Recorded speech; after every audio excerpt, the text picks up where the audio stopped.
తీసేసిన అది మొత్తం లీక్ అయి చెమటం వస్తుంది ఇక్కడ తీసేసిన ఇక్కడ ఎగ్జామినేట్ అవుతుంది ఫ్రీగా చూసాను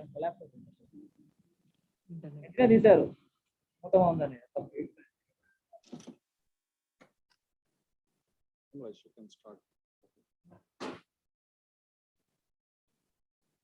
So good morning, everyone. So my name is Dr. Kamlesh Kothaude. I'm head of the medical affairs for Asia Pacific for Abiomed. And I would like to thank entire team of Medicovers Hospital, Dr. Reddy, for giving us an opportunity. I would like to introduce Dr. Sanjog Kalra. He's Indian origin. He's born and brought up in Canada. And he was trained in internal medicine in Canada. And then followed by, he has done his cardiology. And he's the first ever chief fellow of that's about complex PCI in US, and he was trained in Colombia with Dr. Martin Leon and his team, and very well experienced as expert in CTOs and complex high-risk PCI cases, and also has expertise in ICU side. And he has numerous publications to his credit, and currently he's practicing in Toronto in Canada as an interventional cardiologist. So he came all the way from Canada to here, and he's going to share exciting cases which has tremendous learning values for all of us. And I think I look forward to today's academic program. So thank you.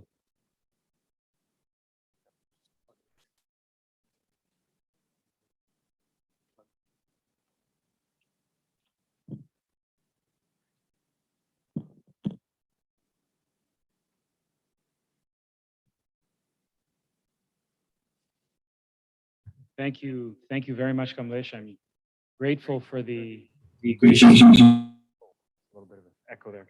I'm grateful for the gracious invitation, for the opportunity to support my colleagues and friends here in India. This is a labor of love for me. I love coming here because this is my own. And so it's a really good opportunity for me to be able to contribute, and I'm grateful.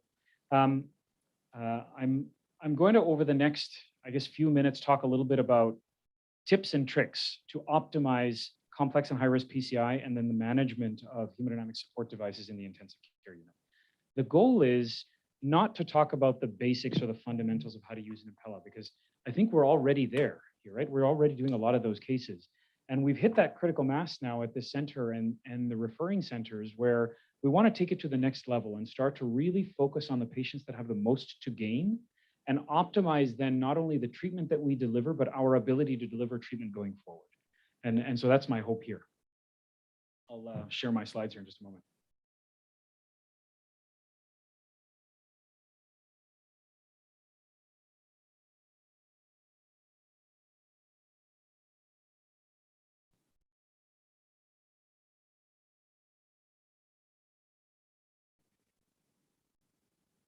Boys.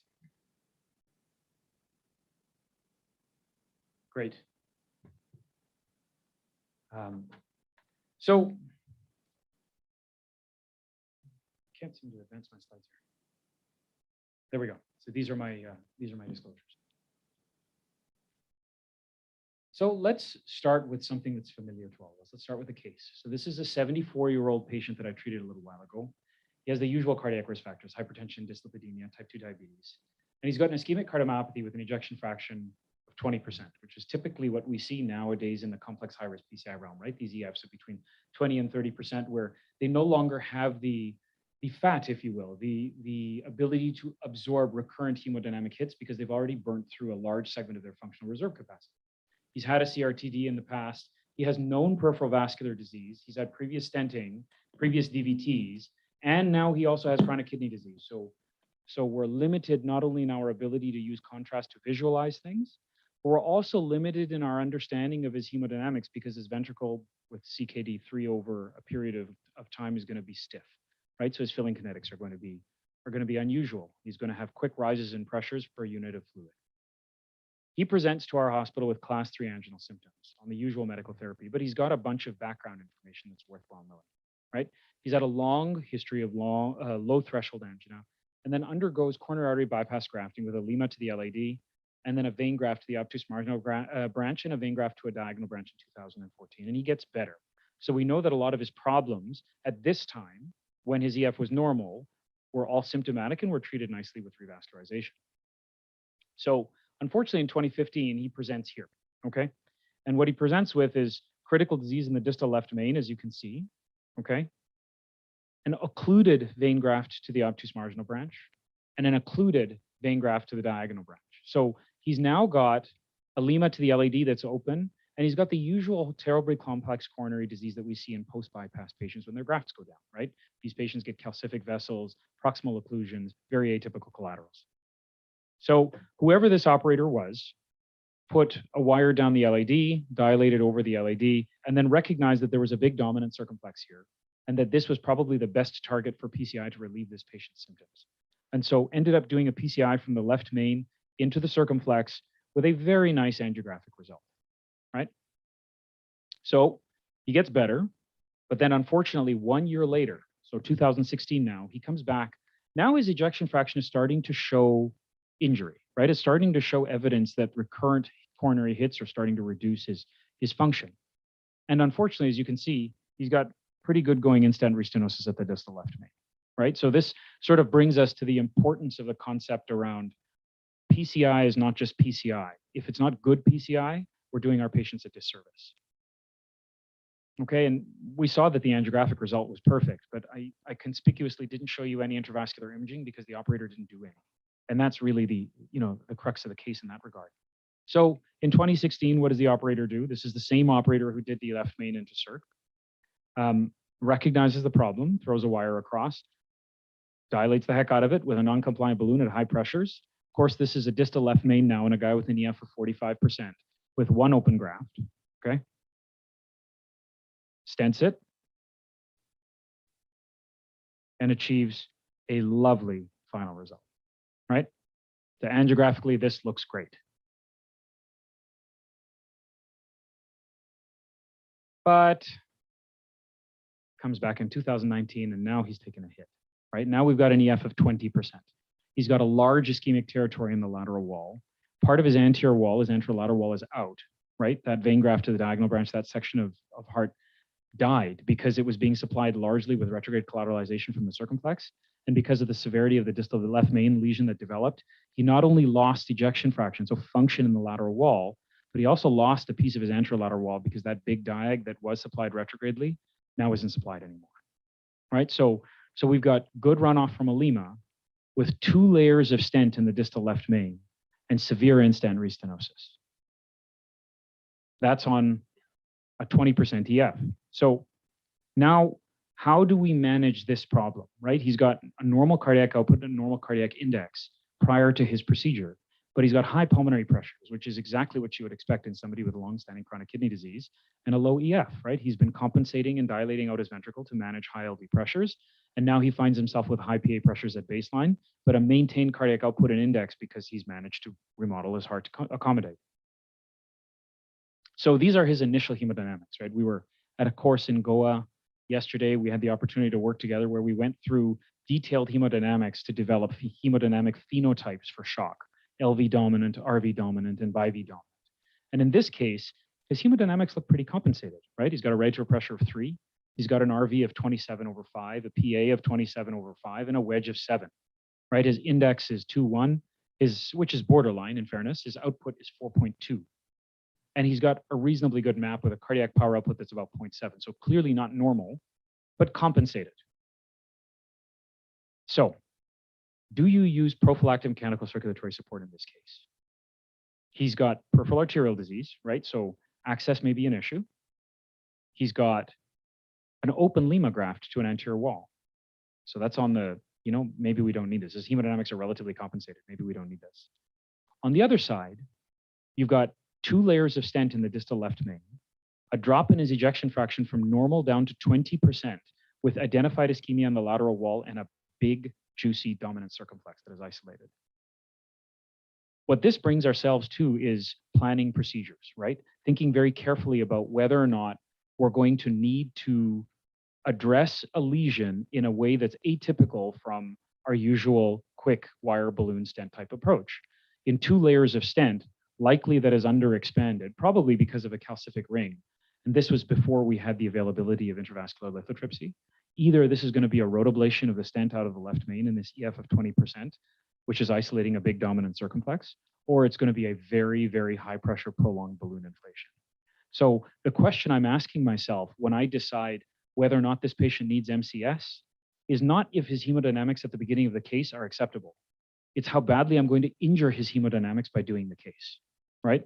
When we work on these hearts, we don't work on these hearts without a consequence, right? Every one of these hearts, particularly these complex PCI types of cases, come out stunned. They come out less functional for the acute period after the procedure than they were going in because they've had recurrent episodes of ischemia.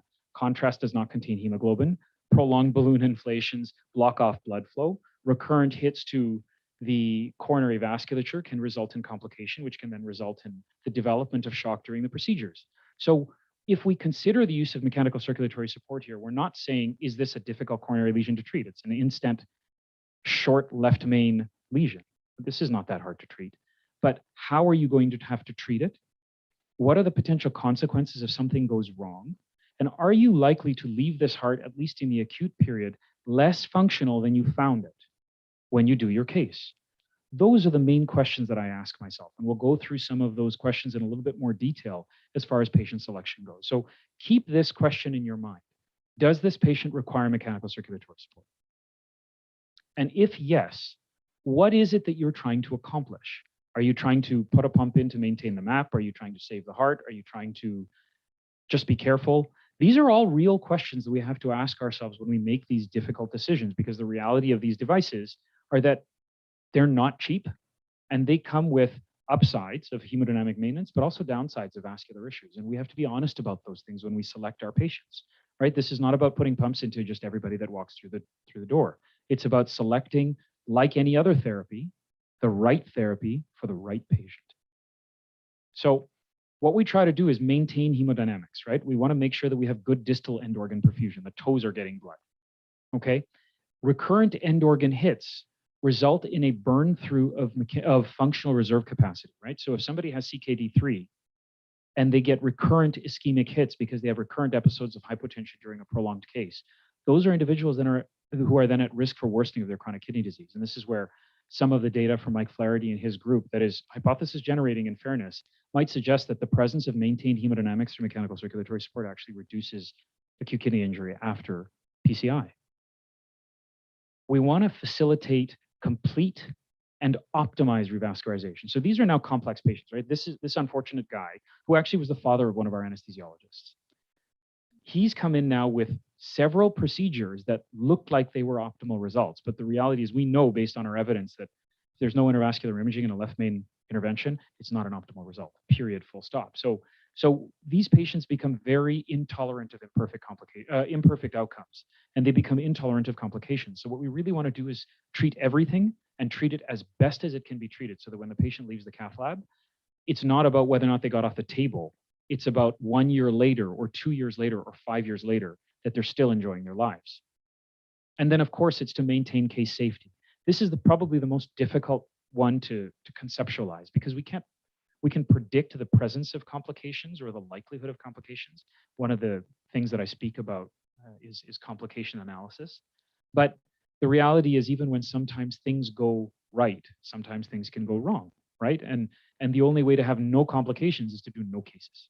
So we have to be honest about the fact that when we're dealing with patients who have technically difficult lesions to treat, complications are increasingly likely. And if patients don't have a functional reserve to absorb complications, mechanical circulatory support has a place.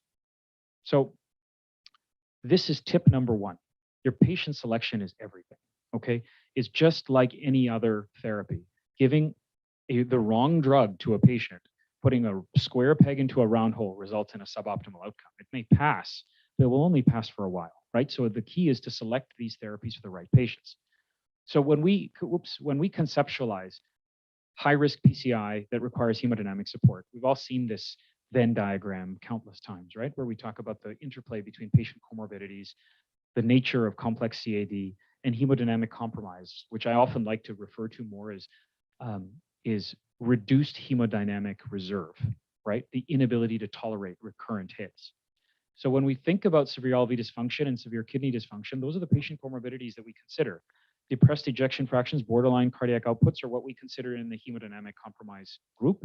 And then, of course, the complex CAD that we're familiar with is the other part that we consider. And where these three things overlap are when you start talking about your, quote, complex and high-risk interventional patient, or your patients that may benefit from the use of mechanical circulatory support devices.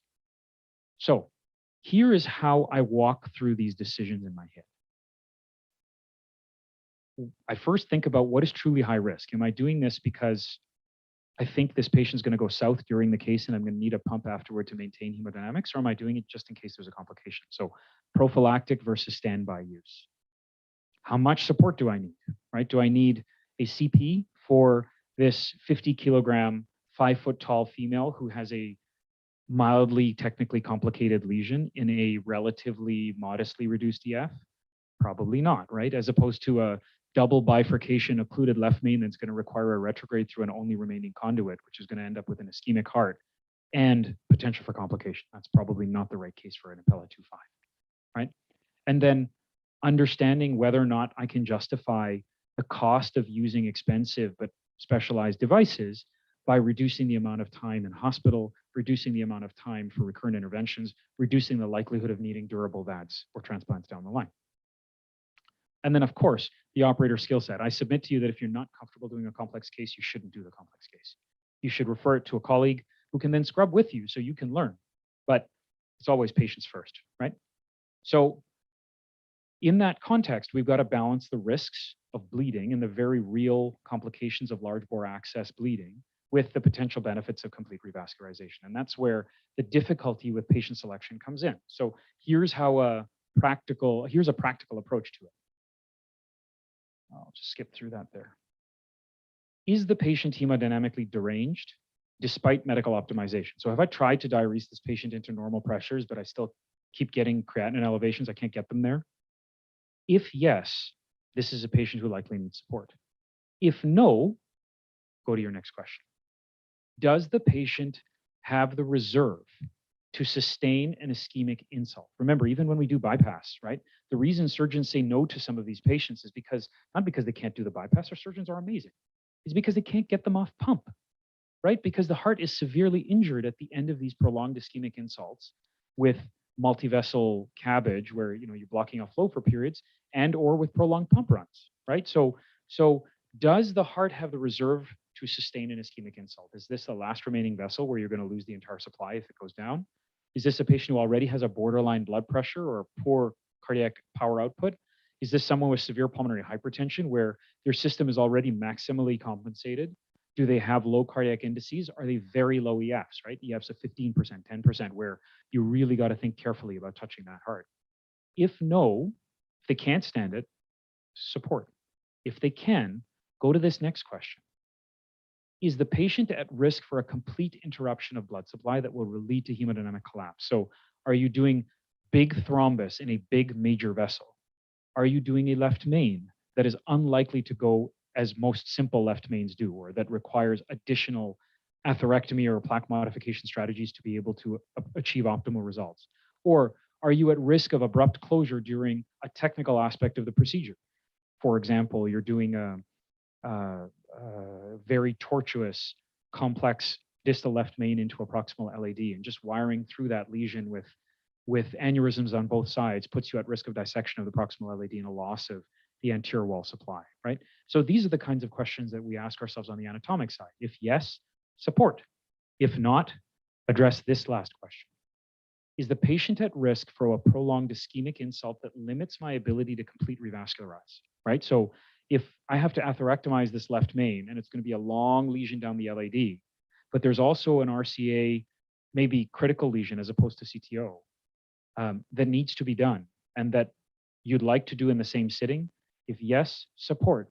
If no, at minimum, get a secondary access and consider a right heart catheterization to make sure that you have a good idea of where the hemodynamics are. So that if you're going to need to go on to support, you're ready, right? There's no waiting, there's no consideration. We know that when you're doing complex PCI, and particularly in the shock setting, you manage the hemodynamic insult first. Those patients do better. You implant before the PCI. Those patients do better than those where we bail out. So this is a really important question to ask yourself. This is, sort of my practice, okay?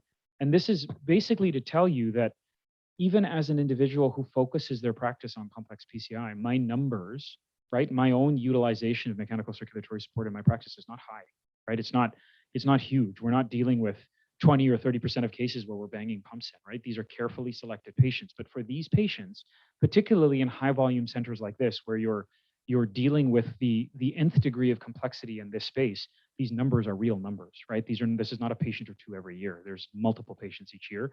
And so it means that we have to get really good at managing them, right? And we have to get really good at identifying them so that we can be ready when they need care, right? So tip number 2, hemodynamics are critical to both track efficacy and to decide when you can take pumps out. I see this too many times where patients will get a very nice PCI, and then because nobody knows what to do with the pump in the ICU, or nobody wants to deal with leaking afterwards, they explant, and then 2 days later, the patient crashes. That doesn't make sense, right? Wherein we're trying to achieve an optimal result and provide this patient a very nice landing pad on which to stabilize and then walk away. So why are poor LV function patients so high risk? Well, as I said, catheters, particularly larger catheters, obstruct native aortoosteal flow, right? So you're obstructing flow down coronaries that are already very dependent on every last blood cell that gets in there. Contrast does not contain hemoglobin. So puff, puff, puff down a lima has real consequences to it. Wires, balloons, stents, when we put them up, when we manipulate vessels, when we put wires through tortuous vessels that create pseudostenoses, we create ischemia in large territories of the heart, which is not an ideal situation for a heart that's already injured. And then, of course, our gear can obstruct flow. The classical example being retrograde CTO PCI in someone who has limited collateralization of a very important territory, right? Where when you've got a microcatheter through, you're obstructing flow. And what we know is that when you do recurrent balloon inflations, there are real consequences, right? This is a study that was about 25 odd patients where they looked at GLP-1 as a preconditioner. And what they showed was that at 60, I believe it was 60 minutes, they did baseline, then balloon inflation. And what they found was that the EF recovery in these patients who are in the control arm, so patients that are not receiving GLP-1, for example, or whatever you're choosing to use, these patients actually do have a decrement in their EF for a period, right? That's the idea that myocardial stunning actually exists. And the more you manipulate the coronary, the worse that stunning ends up being. So the more you're obligated to ensure that you have hemodynamics early in the case and that you're ready to deal with hemodynamic insult, because it's not if it happens, it's when it happens, right? This is not, you haven't hurt the patient. This is a cost of doing business. And what you're doing now is allowing these patients whose, quote, cost of doing business was too high before to receive procedures that they need using these specialized devices, right?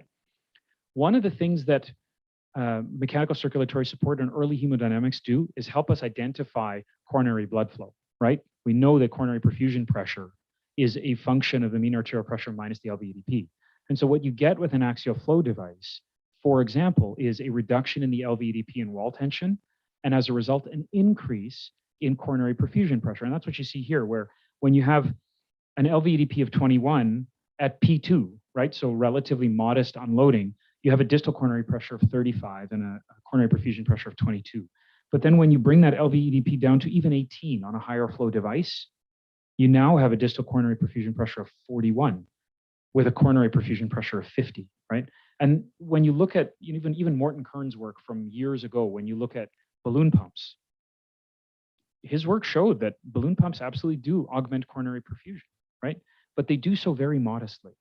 And they don't do much when the coronary stenosis is still in place, right? So when the coronary is still tight, you're still really not flowing down the coronary artery with that type of a device, right? So that's where the case comes in that when you have these patients who are quite sick and you really need to reduce their LVEDP, a simple balloon pump is just not going to do the trick much of the time. So the lesson is the heart is generally worse immediately after your PCI, right? That's the best you're going to get is before you do the case. So always remember that your hemodynamics are going to be critical at weaning time as well. So this is the Smart Assist platform, right? This is a platform that Abiomed hasn't yet introduced in India, but will down the line, hopefully, where you get an idea of hemodynamics directly from the pump interface, the AIC. And it gives you a good idea not only of what the native cardiac output and cardiac power output are, but what the cardiac power output and the cardiac output do as you change pump flow. So intuitively, when do you wean a support device? It's when you don't need it anymore, right? So if you have a normal cardiac output on maximum flow, you're not out of the woods. That doesn't make any sense because the patient is dependent on the device. But as you turn the device down, so as your Impeller flow goes from 3.5 or 3.6 down to 2.5 or down to 2, and you actually see that the patient's cardiac output maintains or starts to rise, now you're there, right? Now you're starting to get to a place where you can separate from the pump and you can allow the patient's heart to do the work, right? And that's where the hemodynamics post-procedure are critical. We made this point over the weekend as well. We don't start norepinephrine or epinephrine infusions in patients without arterial lines, right? That's considered a safety issue in the ICU because we don't want to use vasoactive substances without something to monitor the effect. So it's just as critical then to make the point that if you're going to modify hemodynamics, right? If you're going to use a hemodynamic support pump, you have to do hemodynamic monitoring so that you know what the effect is of the therapy that you're putting into place, right? So that's where the right heart cath for now in India will come in pre and post, and potentially in the ICU if the pump has to be left in, or Smart Assist down the line. So this is a weaning case that was a courtesy of a friend of mine who uses Smart Assist. And this is just to illustrate to you exactly what this looks like, right? Where here you have your mean arterial pressure. Here you have a fairly consistent cardiac output. And what you see is that, you know, here your Impeller flows in green. As you start to drop Impeller flows, the cardiac output stays fairly consistent, right? So this is a patient that looks like they're probably going to do okay with a wean, as opposed to this person, where you have a nice mean arterial pressure, right? And then you've got good, consistent cardiac output and good, consistent Impeller flow. But then when you drop the Impeller flow, right, you also drop the cardiac output. So this is a patient that needs this device. This is a wean failure. Turn the pump back up, put the patient in the ICU, and then start diuresing them or optimizing their other metabolic parameters to make sure that they can get the pump out in a couple of days. Okay? So one weaning protocol that this friend of mine, Dr. Patel at the Oshawa Medical Center uses is that the native cardiac output with the Impeller at minimum support, right? So just making sure you don't create thrombus must be equal or better than the starting implant cardiac output, right? So you cannot have a decrement if you're on low flow because it means that you've stunned your heart and you've actually injured the hemodynamics in a patient that already has no reserve. Does that make sense? Okay. Or as the Impeller is weaned, the cardiac output trend lines must cross, right? The native must go up as the Impeller comes down. And you don't have complications during your PCI. So there's just no good reason to try to wean a support device that's offloading a heart when you already sustained a significant injury in the way of a complication, right? Tip number 3, the battle is won and lost at the access. Access is everything. All of the hemodynamics and all of the fancy PCI that we do is only of so much benefit when what you have is a massive external iliac tear, right? Or a big retroperitoneal bleed where you've lost your patient, right? We know that bleeding has serious consequences in the context of regular PCI. In high-risk PCI, that's magnified. So when we're doing femoral access, we make sure that we use the very best technique we can. Ultrasound guidance, a micropuncture kit with a clear femoral angiogram. Okay, and I won't belabor these specific points. What I will make a particular note of is that in patients with peripheral vascular disease, a distal aortogram or peripheral angiographic aortogram with runoff is critical because not only do we want to know that we're selecting the right size with the right side of the vasculature with the least tortuosity for an implant, but we also want to make sure that we don't have significant areas of calcification at the point at which we plan on upsizing the arteriotomy because calcified arteries don't stretch, right? They don't dilate, they crack, and then they bleed. And that's where you end up with these unsensed retroperitoneal bleeds that can end up forcing us to lose our patients, right? So when you're dilating, my tip is don't dilate over the regular J wire because particularly in obese patients, wires bend. And when you have a bend in a wire, you take a circular hole and you make it oval in shape because your wire pulls up on the upper part of the arteriotomy. That means that when you dilate and you put a big sheath in, you bleed behind the sheath. What you end up getting then is bleeding throughout your case while your ACT is 300 And then you get bleeding after your case that you can't see because it's deep in the tissues until your hemoglobin drops. The way you avoid that is by keeping your access clean, anterior wall only of the artery, and shallow, right? So your angles are low, and then using a stiff wire to dilate so that you don't end up getting any kinking or bending at the level of the wire. And it's a smooth transition between the skin level and the inside of the artery as you place large sheaths. Pre-closure technique is a technique that I'm sure you're all very familiar with, particularly in the setting of TAVR and other structural interventions. But one of the things that you can actually do then is retain these per-closed sutures with good sterile technique and keep them pre-closed in the ICU for the pumps that you need to leave in. One of the things that I hear a lot of is we took out the pump because we didn't want to have to deal with a removal afterwards, right? We couldn't pre-close. That's not true, right? And there's a lot of good published evidence to show that you can do that, where what you end up doing is taking your pre-closed sutures, go to your surgeons, get the little orange tourniquets that they use when they're in the OR to separate their sutures, put those onto your per-closed sutures, make sure you don't tighten the lock suture, and then wrap the whole thing in betadine impregnated gauze and tape it to the patient and tell them nobody's allowed to touch it except you. And those sutures will stay very nicely sterile for a long period of time, such that when you do choose to explant the pump in a few days, you can clean off those sutures and simply tamp down the per-closed sutures right at the bedside and achieve your closure. It's the same thing as doing it in the cath lab. You just do it at the bedside using a particular technique, and we're happy to go over that with you in detail offline. So with your traditional closure, that's your pre-closure and your tamping down of your per-closed sutures. What happens if you have these really obese patients or these patients with complex vasculature where you're a little bit less comfortable just doing a closure at the bedside? Well, that's where you can do something called a dry closure, right? And I'm sure you may have seen this with your TAVR patients or your mechanical support patients where, in brief, you put up a transducer onto your sheath, you get a contralateral access, you go up and over, and you put a 1-to-1 size balloon at low pressures proximal to your Impeller sheath. Then, as you put that balloon up, this is what happens to your pressure tracing, right? You lose it, it dries up. That means that you've got no more forward flow towards your sheath. So your entire iliac on that side is dry, and you can go ahead and do your closure. Then you pull your sheath out, you tamp down per-closed sutures that you had in place, and then the beauty is because you have a balloon up from the other side, you can actually take a picture through that balloon and prove that your sutures have come down nicely. So do you see here's your balloon up at the top? Okay, that's from your contralateral access from your 6 French contralateral. So now you've not only closed the Impeller site without any bleeding because you've occluded flow coming down that iliac for that period of time, but then you get to take a picture through the balloon and prove that you have no leak. So nobody can then worry about a retro in the ICU post. And then you just use any standard closure technique to get rid of your 6 French access. Okay? So that's the dry closure step-by-step summary. I can make these slides available later on if that's something that you need. We all know about single access here now, so I won't belabor this point, but ultimately this is probably one of the biggest moves forward on access with mechanical circulatory support devices using the 14 French peel-away sheath, where you can actually put up to a 7 French Terumo destination sheath. Generally, I use 45 centimeters right through the Impeller 14 French peel-away sheath to restrict your PCI as well as your MCS implant to a single access.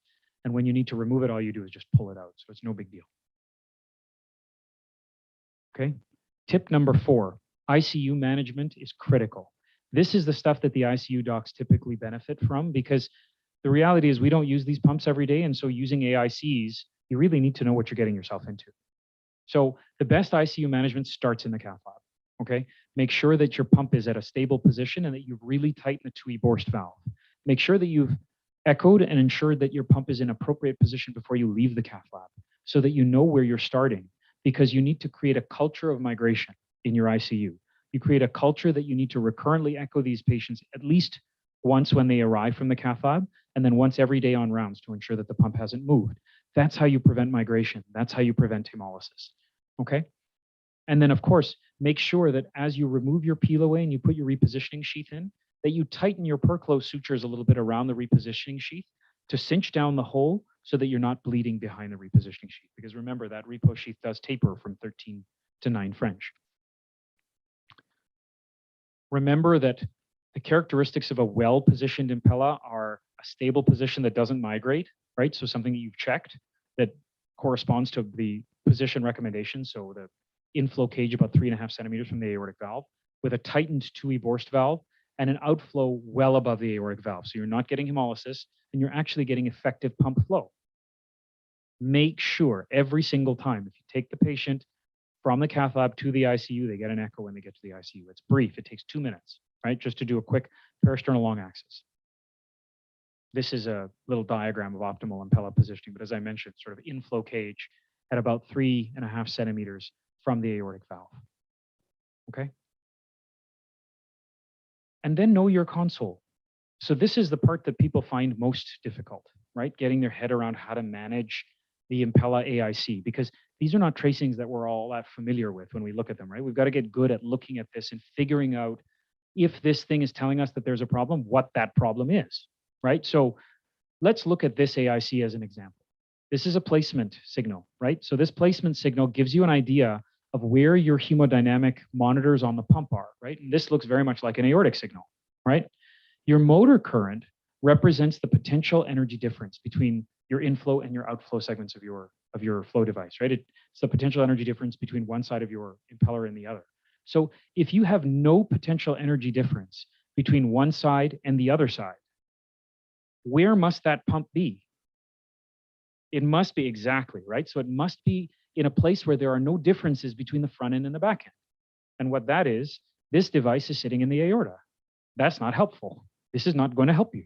And that's part of the reason why this yellow flow meter, this thing goes from white to yellow, because it's telling you that something is wrong. This does not fit the algorithms that should exist within the device's own position monitoring features. So let's go to this next one. So now you've got a patient where you've got pretty terrible pulsatility, right? It's very small. The placement signal shows a low mean arterial pressure, and your impella flow is not great, even though you've got the patient turned up to maximum, right? So, and it's yellow. Your motor current isn't all that great either. So how do you figure this out? You don't have enough information just from looking at the AIC. So this is why it's so important to have hemodynamics. So you look at your right heart cath, right? So the process then, right, is AIC, look at the placement signal, look at the motor current, look at the flow. Then look at your hemodynamics to see if what you see on the AIC fits what you see on the hemodynamics. So what do you see on the hemodynamics? There's a low pulse pressure, the PA pressure is reasonable, and the CVP is 3. So they're dry.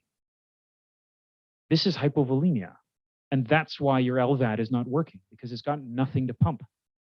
So the differential in these situations is you've got bleeding, you've got hemolysis, you've got systemic vasodilation, you've got a positioning issue. These are then the things that you need to solve to be able to clear this alarm condition. Most often when it's a hypovolemic issue or a bleeding issue, you'll get a suction alarm, okay? And the way you know that this is not post-LVAD RV failure in that scenario is because your CVP is 3. It's not 3, right? So how about this one now? You've got a placement signal that's reasonable. You've got good pump flow, but it's yellow. You've got a flat-ish motor current. Well, you look at your hemodynamics, and you've got reasonable loading, you've got a reasonable PA pressure, and you've got just poor pulsatility with hypotension. So this is telling you that your native heart doesn't work very well, right? This is just the low pulsatility that you get in patients who have bad hearts, where the pump is doing most of the work. But if your hemodynamics then and your patient in the ICU has a lactate that's going up, has urine output that's not great, what this is telling you is that you need more support, right? You need either a higher flow pump, you need inotropes, you need vasopressors, or you need to fix the position, right? Which is why, as part of the assessment, you always take a look at the pump, right? It's just a 2-second echo. How about this one? So this one's not that hard, right? So this looks like an aortic signal, but if you look, the amplitude is huge. And the mean arterial pressure is over 100. The systolic pressure is 154. And when you look at the motor current, you see the flattening out of the crests on the top, right? Remember, this is a continuous flow pump, right? So this is the representation of a continuous flow pump between systole and diastole, right? So if it's cresting out at the top of the motor current, what it tells you is that the continuous flow from the pump is hitting some sort of resistance, right? And that's why you have low flow. So do you need a mechanical circulatory support pump with a pulse pressure of 80 and a systolic pressure of 150? Of course not, right? So what this is telling you then is that your afterload is too high and you need to drop your vasopressors to allow the pump to do its job. You know, our goal is to rest the heart as well, right? Our goal is to reduce the likelihood that the patient needs vasopressors because that wastes oxygen. That's hard on the body. It's telling a horse with broken legs to run harder. That doesn't make sense. That's why you have the pump in place, so that it can do that work for the patient's body and you can start to come down on your vasopressors, right? And that's the clue on the hemodynamics. And then of course, tip number 5, don't forget the PCI. All this stuff is great, but if you do a terrible job on your PCI, you end up like my patient did, where he's coming back for a 3rd procedure in 4 years with a distal left main and a drop in his EF to 20%. The reality is that not all procedures, not all patients, not all operators or environments are the same, right? And so it behooves us as operators, as physicians, to do what's best by our patients. And sometimes that's saying no. Sometimes that's saying, I can't do this. He or she can, so I'm going to refer you there. Because that's how we serve our patients' needs, right? This is a famous graph from the Syntax trial, right? Where I would submit to you that if your MACE rate is 50% at PCI, you probably don't want your PCI at this institution.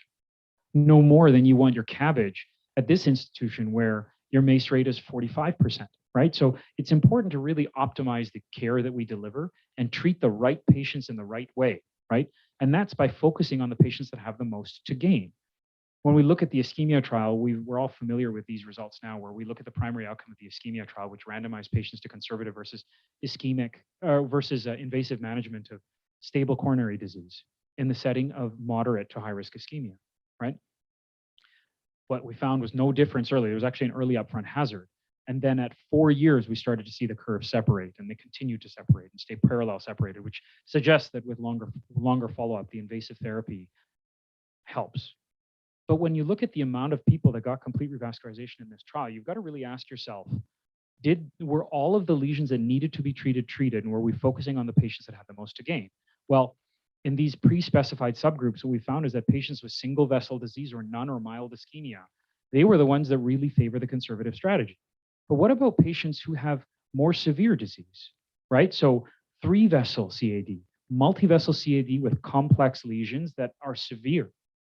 These are the individuals who actually had a lot of separation, right? And so these are the ones that will likely benefit most from your revascularization and most from complete revascularization. It's the ones that have bad disease that need us. And for patients who need mechanical support pumps, they typically fall into this category, don't they? All right, and that's why it doesn't surprise you then that in patients with poor EFs, where we have good solid evidence from stitch and stitches that revascularization helps patients with poor EFs, and we have an ongoing trial in Recover HF where we're going to hopefully see the same thing with PCI. We see that patients who have heart failure or LV dysfunction with conservative therapy, these are the ones that do the worst, right? And when you revascularize them, they cluster here, right? This is the big difference. So the patients with poor EFs who are going to be your MCS patients who have complex coronary disease, you're just about always righteous when you're doing their treatment because you're actually bringing them evidence-based care. So back to our case briefly. So what did I have to do here? I needed to deal with this guy's 2 layers of stents that were underexpanded. So I used a single access technique. These are pictures. These are my hands as I put this in. We've gone through this already, so I won't belabor it. We did angiography of the lesion. I put a wire across and we did IVUS, right? And what we found was severe stent underexpansion with a minimum stent area of 5.3 at the level of the distal left main. We know that's well below our target. This is inside calcific ring with 2 layers of stents. I didn't have IVL at this time. So I knew that and I didn't have OPN at the time either. It wasn't approved at our center. So what I had was basically non-compliant balloons and time. I was going to have to put a balloon up and I was going to have to put it up for an extended period to be able to pop this lesion open. And that's effectively what we did. So we prepped it. I lasered it with contrast, right? Which is, it's an off-label use of the laser, but it does work for particularly in these in-stent lesions. Cracked the calcium behind it, and then took non-compliant balloons up over and over again, holding one of them at 34 atmospheres in the left main for 3 minutes and 34 seconds. So you tell me if this guy with an EF of 20% with a dominant circumflex living on an occluded LAD that's supplied distally by a graft is going to tolerate a left main occlusion for 3 minutes and 34 seconds without any hemodynamic issue. The reality is I had a very nice conversation with him and his son while his heart was regressed to mean, while he had a very flat mean arterial pressure with very minimal pulsatility. And then after I was able to pop that lesion with this high pressure balloon, I already had a minimal stent area of 8.97, right? This was before I addressed it further.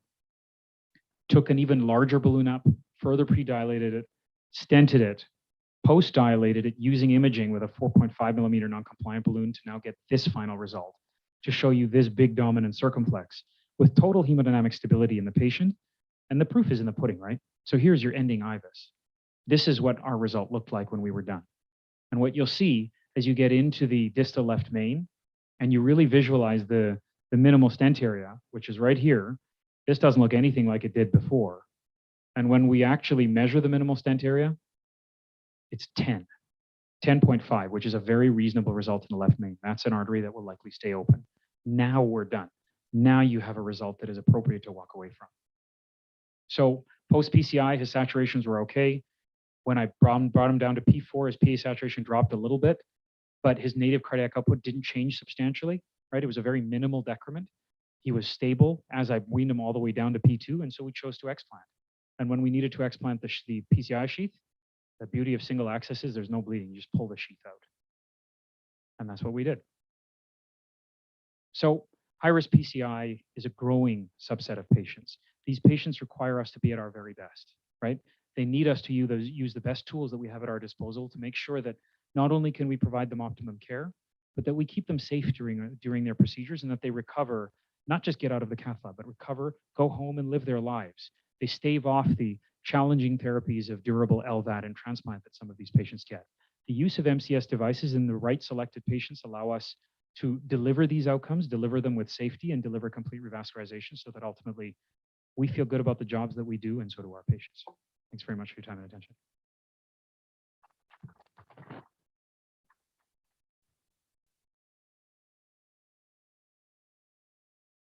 I can take any questions. I think anyway we can probably will change the whole. It's okay. I mean, we'll change the whole schedule, not an issue. So anyway, it's within hospital program.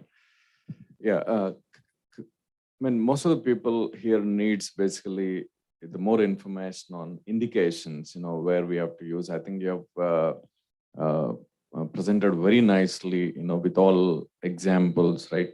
One is like decompensated failure despite therapy, and cardiologists want to intervene. So I think it's a indication. It's a definitive indication. Next is a compensated failure, where patient had a high PA pressure and where the possibility of the question of reserves is existing. I think that's another patient, where we have to definitely use this device as a protective PCI. Next is in patients, very even with an no depressed LV, but the chances of on-table hemodynamic compromise, which may cost us more, like especially LM bifurcation or single conduit or LM bifurcation with RCS CTO. I think these are the cases where this device plays a major role in protected PCI. So I think that's something which all of us has to absorb. And the next thing is about using pulmonary cath. See, most often the practice here is we are not looking into hemodynamics before. I think what you stressed, like putting a pulmonary cath and taking all the hemodynamics is very, very, very important in these cases, because when you're putting a device, you should have an exit strategy, when to exit. So your exit strategy basically depends on your entry details. So without having an entry details, preparing an exit strategy is very, very difficult. So I think we should follow PA cath for all patients, Even in normal LV function patients, you recommend, right? Generally speaking, this is an important discussion because everything that we do is a balance of risk and benefit, whether it's a central line or an arterial line or the choice of nutritional supplement, right? You know, all of these things have ups and downs. So when is it that you select the PA catheter to optimize the result you're going to get by using it? In the individuals with a normal EF, okay, so that group of patients, and I have to be honest with you, I virtually never use hemodynamic support in a normal EF. Certainly not for things like unprotected left mains, forget it. But when you're dealing with a single remaining conduit artery that has anatomic complexity where you have absolutely no ability to recover if you lose flow, those are the patients in whom you consider these types of devices, right? And then in that situation, your pre-procedural hemodynamics doesn't really tell you that much about the patient because presumably their hemodynamics are compensated. The challenge you have is after your procedure. So you could, I suppose, make the argument that if your procedure, if you put in an Impeller 2.5, for example, and you do your procedure and everything goes perfectly fine, do you need a right heart cath at the end of that? You could argue no. You could say, I'll use the blood pressure, I'll use the lactate, I'll use the LVDP, these kinds of things, and then I can make a decision about explant. But part of getting good at a therapy is doing it consistently, right? And in these types of patients, generally speaking, you have central venous access anyway, right? So if that's the case, then do your thing the same way every time. So you're really, really good at it. And there will be times when you get surprised where people have very normal EFs, but then you get in there and their wedge pressures are 24 and their PA pressures are 66 on 30, right? And in those patients, stop right there. Don't implant the device. Don't do anything. Take that patient off the table and use what you've gained, which is very important information about the patient's hemodynamics, and optimize them with medical therapy. Then bring them back for their procedure so that you're not dealing with a decompensated patient when you're about to put them through a high-level therapy. You're dealing with a compensated, controlled situation that you then have room to cover. Particularly with, you know, some of the CKD patients who, say, for example, you have a big dominant circumflex, right? That's got a vein graft attached to it. It's occluded proximally. The lima went down some time ago, so the circ is providing epicardial collateralization by the AV branch to a distal RCA that doesn't have a vein graft anymore, and to the OMs and into some diagonal branches that's supplying an LAD, which is basically a case I had 2 weeks ago, okay?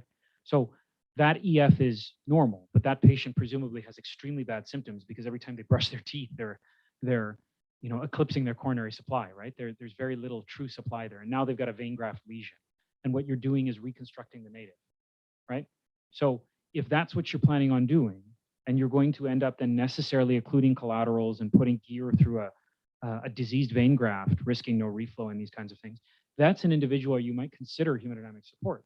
But in that individual, remember that if they're getting chest pain at very little activity, they're getting ischemic very quickly, right? Angina is the latest one on that cascade.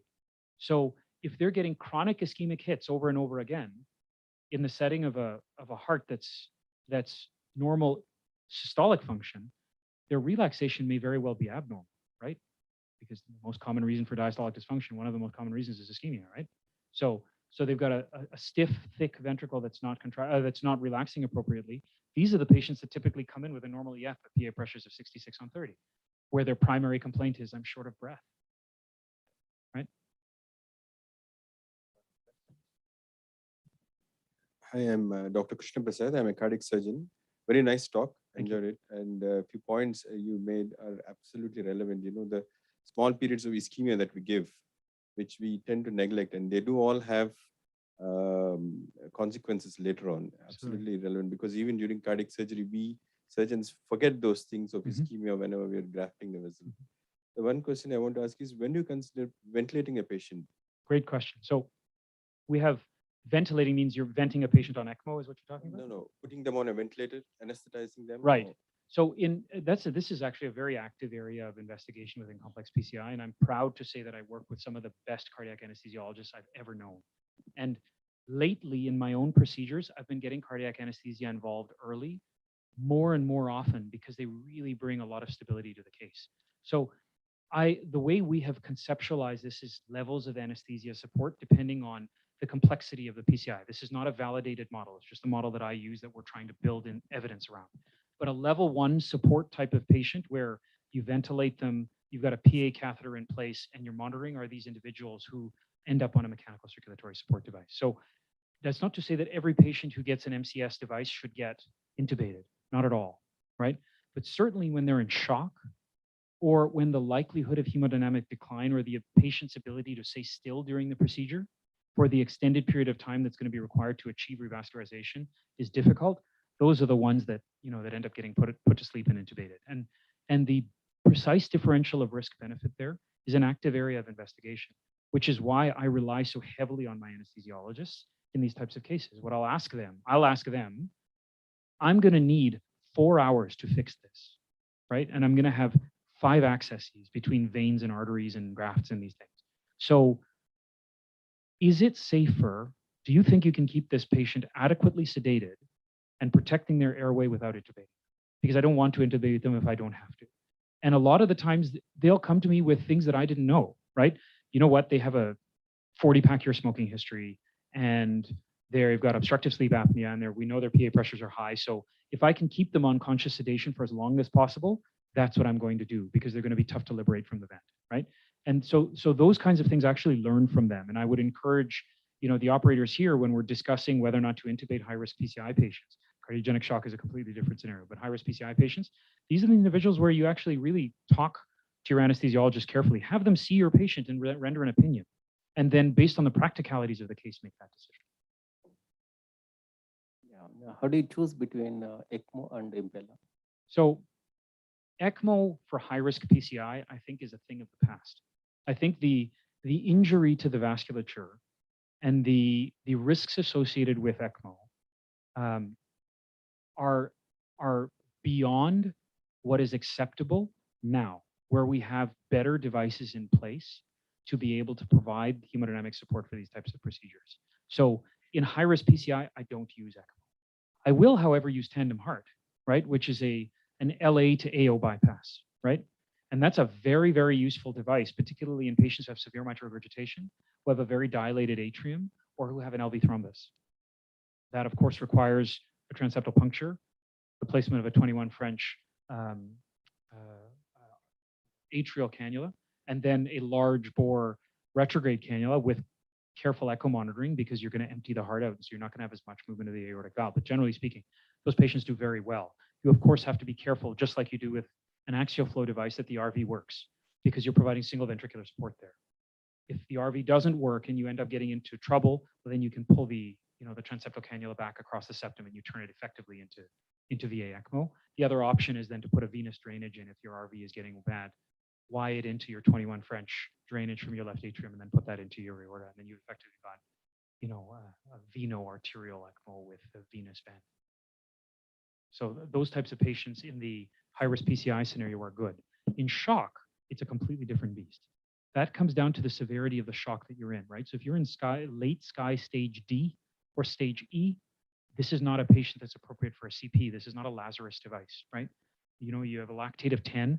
That's not a CP patient. That's somebody you need to get onto support right away because you're way behind the 8 ball. Get them onto ECMO right then and there, and then start talking about LV venting.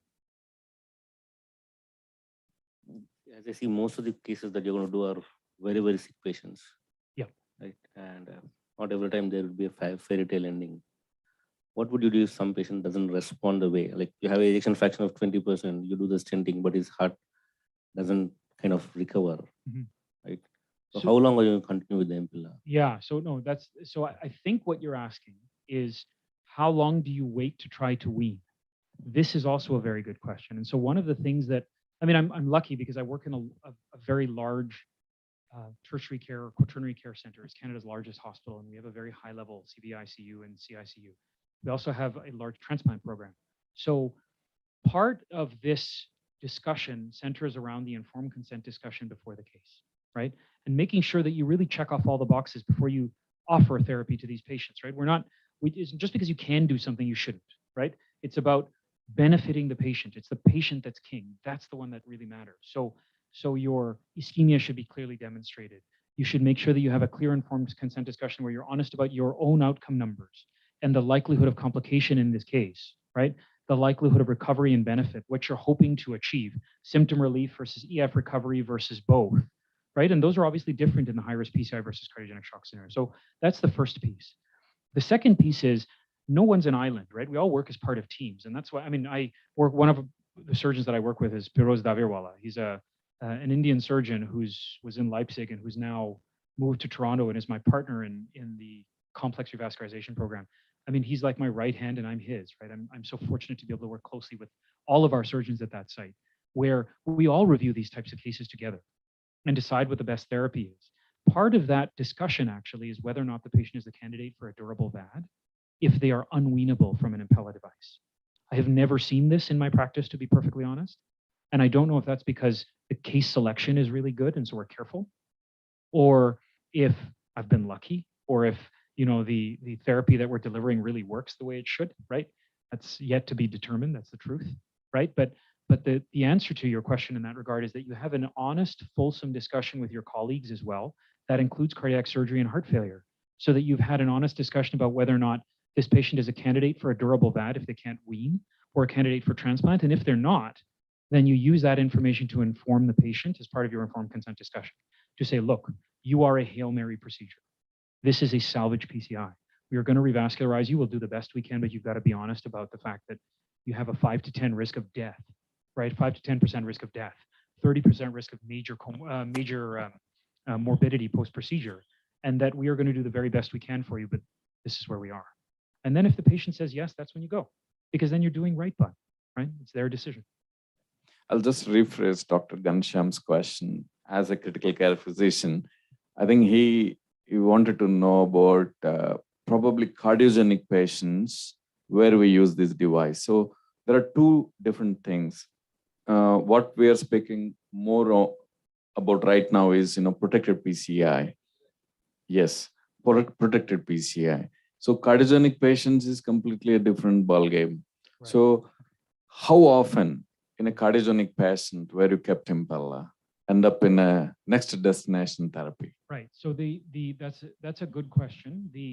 The majority of patients in whom we're using the Impeller for cardiogenic shock are SCAI stage C patients, right? These are patients who are not deep shock. They're moderate shock, moderate to significant shock, right?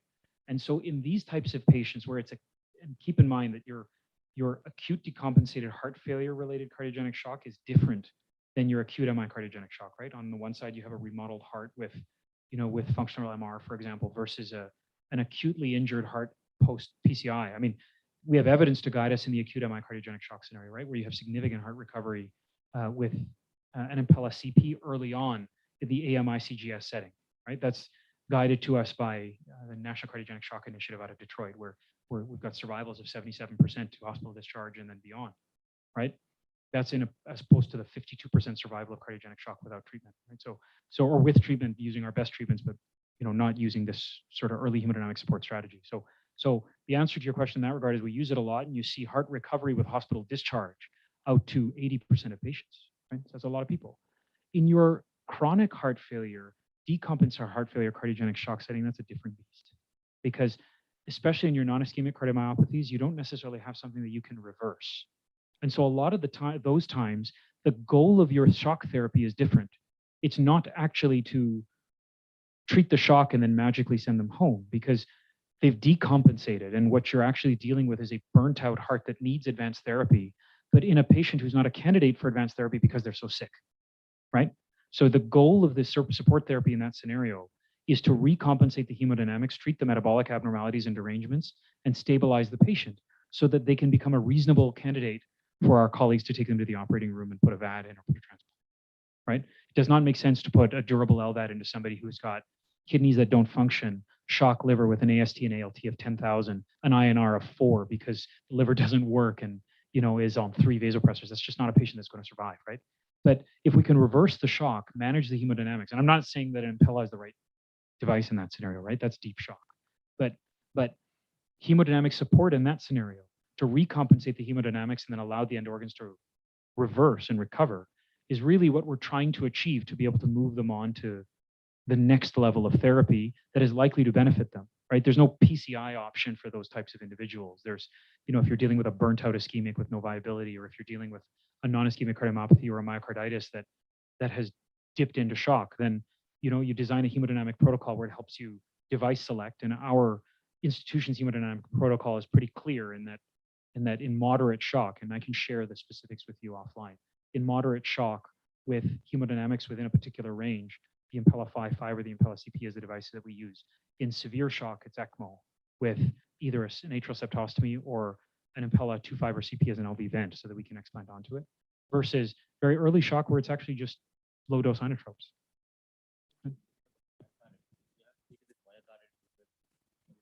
You're buying time. That myocarditis, Yeah. severe cardiogenic shock. What would be better? So, Impeller, V ECMO. Depends on how they present to you. Depends on how they present to you, right? So if you're presenting with myocarditis with a terrible EF of 10 to 15% and severe shock on significant vasopressor doses, which, in a center like this where you have full capabilities, right? Cardiac anesthesia, intensive care, high-level interventional cardiology, high-level cardiac surgery, you're typically not going to get the walk-ins, right? You're getting the patients that are being transferred to you. So they're already deep down their course. And when you receive them, they are sick, right? They're multiple vasopressors, multiple inotropes. So you have to judge how severe the shock is. If they're late SCAI stage D or SCAI E, then you're going on to ECMO, right? If they're SCAI C and you're catching them early in their course, then what would be interesting is to consider that unloading that ventricle and reducing the amount of work that heart is doing, does that have a positive effect on the amount of inflammation that you actually see in the myocarditic process, right? Don't know the answer to that question, but ultimately the support strategy that you choose is guided by the hemodynamics and the severity of the shock when you see the patient. Generally speaking, in those patients, truthfully, if what you find in myocarditis is their biventricular dysfunction, right? So putting a 5.5 Impeller device in that patient is not going to do a good job because you're going to decompensate the RV. So either you put in a bipella system if they don't need an oxygenator, or you put in a Protect Duo in a 5.5, or you put the patient on ECMO. Yeah. Any questions for those online, joined online? Dr. Hemant, Dr. Vijay Amarnath, Dr. Srinivas. So otherwise, I'll put last question on. It's using a sheath inside the Impeller, sheath for single access, basically for single access. What sheath you are using? I use a Terumo destination sheath. The reason I use that sheath in particular is because there's a slip coat coating, there's a hydrophilic coating on the outside of the sheath. So it moves easily through the same sheath. There is a hydrophilic, I don't remember exactly, I believe the last 10 centimeters. You used even 7 French sheath? Yeah, yeah. You can do 6 or 7. You can even do a sheathless guide if you're using an OCAT. That works. There's a way to do an 8 as well, but I don't recommend you go about doing that because it can result in really, really tight positioning issues with the Impeller. That's why we don't do that. If you need an 8 French, use a different approach. But you can use a 7 French Terumo destination sheaths. Generally speaking, I use 45 centimeter sheaths. The last 10 centimeters or so are not slip coated. So what you'll end up doing is advancing the sheath in, and then you'll hit a fairly hard stop where you can't advance anymore. Yeah. Right? That's when you lose the hydrophilic coating and the sheath has started to get a little bit bigger on the OD. That's where you stop and you just put your guide in. We had same problem. I think probably will show the case. But it's not actually a problem. That's exactly what's expected. Dr. Hemant. Sure. Do you have any questions? Sorry, just to quickly follow up on your No, point. thank you, sir. I'm just listening. Okay. Thank you. Just one more point there is, rather than the Terumo destination, if you don't want to use that, another option is to use a Slender radial sheath. Like the 6-7 radials. Yeah. We have those go in. Slender. Those you can hub and then you can put your guide in through those. But they move, right? So just be aware of the fact that you're not going to have the same level of stability or sheath support. Right? Those are the technical considerations. Length of Slender sheath is around 25 cm. What is the length? They're usually the standard radial sheets are 11 centimeters. Right? So they're not long. And remember, they're radial, right? So they're not graded like a Terumo destination. Right? So you're not going to have the same sheath level support. You're in a complex procedure where you need to deliver a lot of stuff. If you're in the groin anyway, you may as well get guide support out of it. So I think. So your colleague's question, did Dr. Hemant have a question? Yeah. Hemant sir, any questions? No, sir. Oh, no. It's quite Okay. fascinating, but Yeah. Yeah. Thank you. Thank you. So then I think, we'll move on to cases now. Sure. If you're Sounds okay, I great. think we'll move on to cases. Dr. Damodar. So, yeah. Present your case and, we'll take inputs.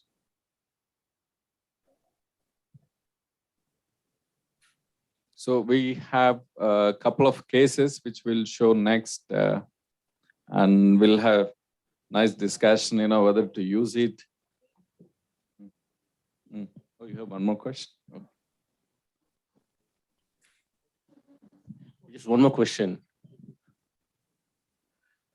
How do you guide your vasopressors? Inotropes and vasopressors. So the question was, how do you guide inotropes and vasopressors? In general, this is why you use hemodynamics, right? It really helps because when you're in the ICU then and you have a PA catheter, you know exactly what you're dealing with, right? If you're dealing with a contractility issue or you have high pulmonary pressures, then this is somebody that is going to need an inotrope with some pulmonary vasodilatory properties. So milrinone, for example, right? If they've got inappropriate sinus bradycardia and you need contractility support with a little bit of afterload reduction, you know the pharmacology of dobutamine, that's an optimal drug in that sort of a scenario versus someone who needs just a little bit of increase in the mean arterial pressure because they've got poor support but are on a reasonable axial flow device, in which case a low dose of levofed is an appropriate drug, right? The answer is that there's no cookie cutter, one size fits all approach. It's use the hemodynamics to define what your filling pressures are, what your SVR is, what your PVR is, and then using those things, pick your support strategy or pick your inotropic strategy. You'll get these patients who have hemometabolic shock, right, where they have an injured heart, but at the same time, they've got a SIRS response, right, where their SVR is very, very low, but their heart isn't pumping either. So in those patients, you often need a combination approach where you have a mechanical circulatory support approach. And then on top of that, you have some vasopressor to be able to maintain a mean arterial pressure that's supplying the body.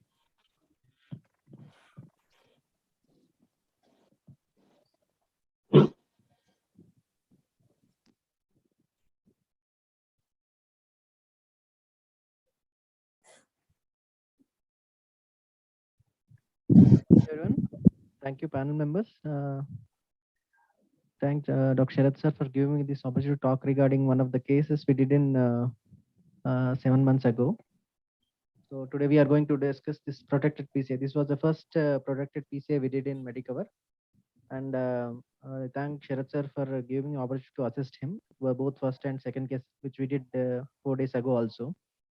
So coming to the case, it's a protected PCA with Impeller in severe LV dysfunction and CKD with LMC and triple vessel disease. Coming to the clinical history of the patients, he is a 49 years old gentleman from Kerala. He was a CKD stage 5 post-renal transplant recipient in 2002. And native kidney disease was proliferative glomerulonephritis. And he was on steroids and immunosuppressants, developing avascular necrosis of left hip, for which he was treated. And in 2018, he had unstable angina for which angio was done showing triple vessel disease. And due to high complexity, he was on medical management in another center. Recently, again, he landed up with our nephrologist for renal graft failure. And he was started on hemodialysis with perma catheter. And he was referred for renal transplant fitness in cardiology perspective, and with history of PND episodes and episodic shortness of breaths. And he had 2 heart failure admissions in 2020. With background of hypertension, diabetes, and hypothyroidism, he came to cardiology OPD. This was his ECG showing LVH with strain pattern, no other major old MI pattern.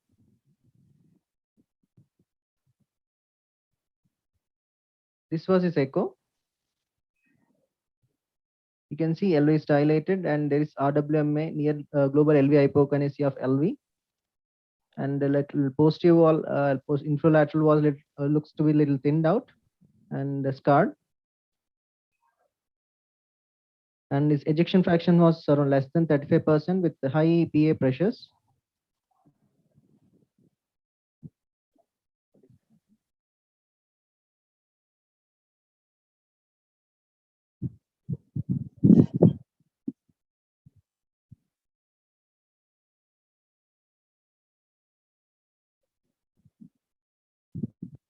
And this was his coronary angiogram. We did it in our center, showing LMCA disease of more than 50%, and LAD long segment 80% disease, and the LCX near total occlusion, and RCA CTO.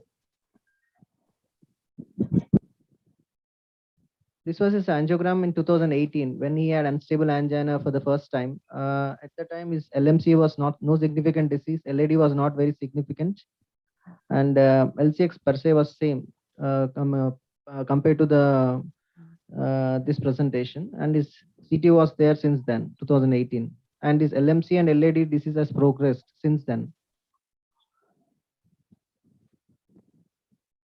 And critical challenges of this case were patient was desperate for second renal transplant, and with severe LV dysfunction, high pulmonary artery pressures. He had LMC and triple vessel disease, and he had RCA CTO2.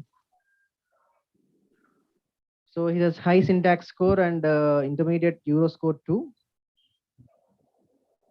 And we were thinking of a heart team discussion. Before that, we assessed his iliofemorals. There was adequate caliber.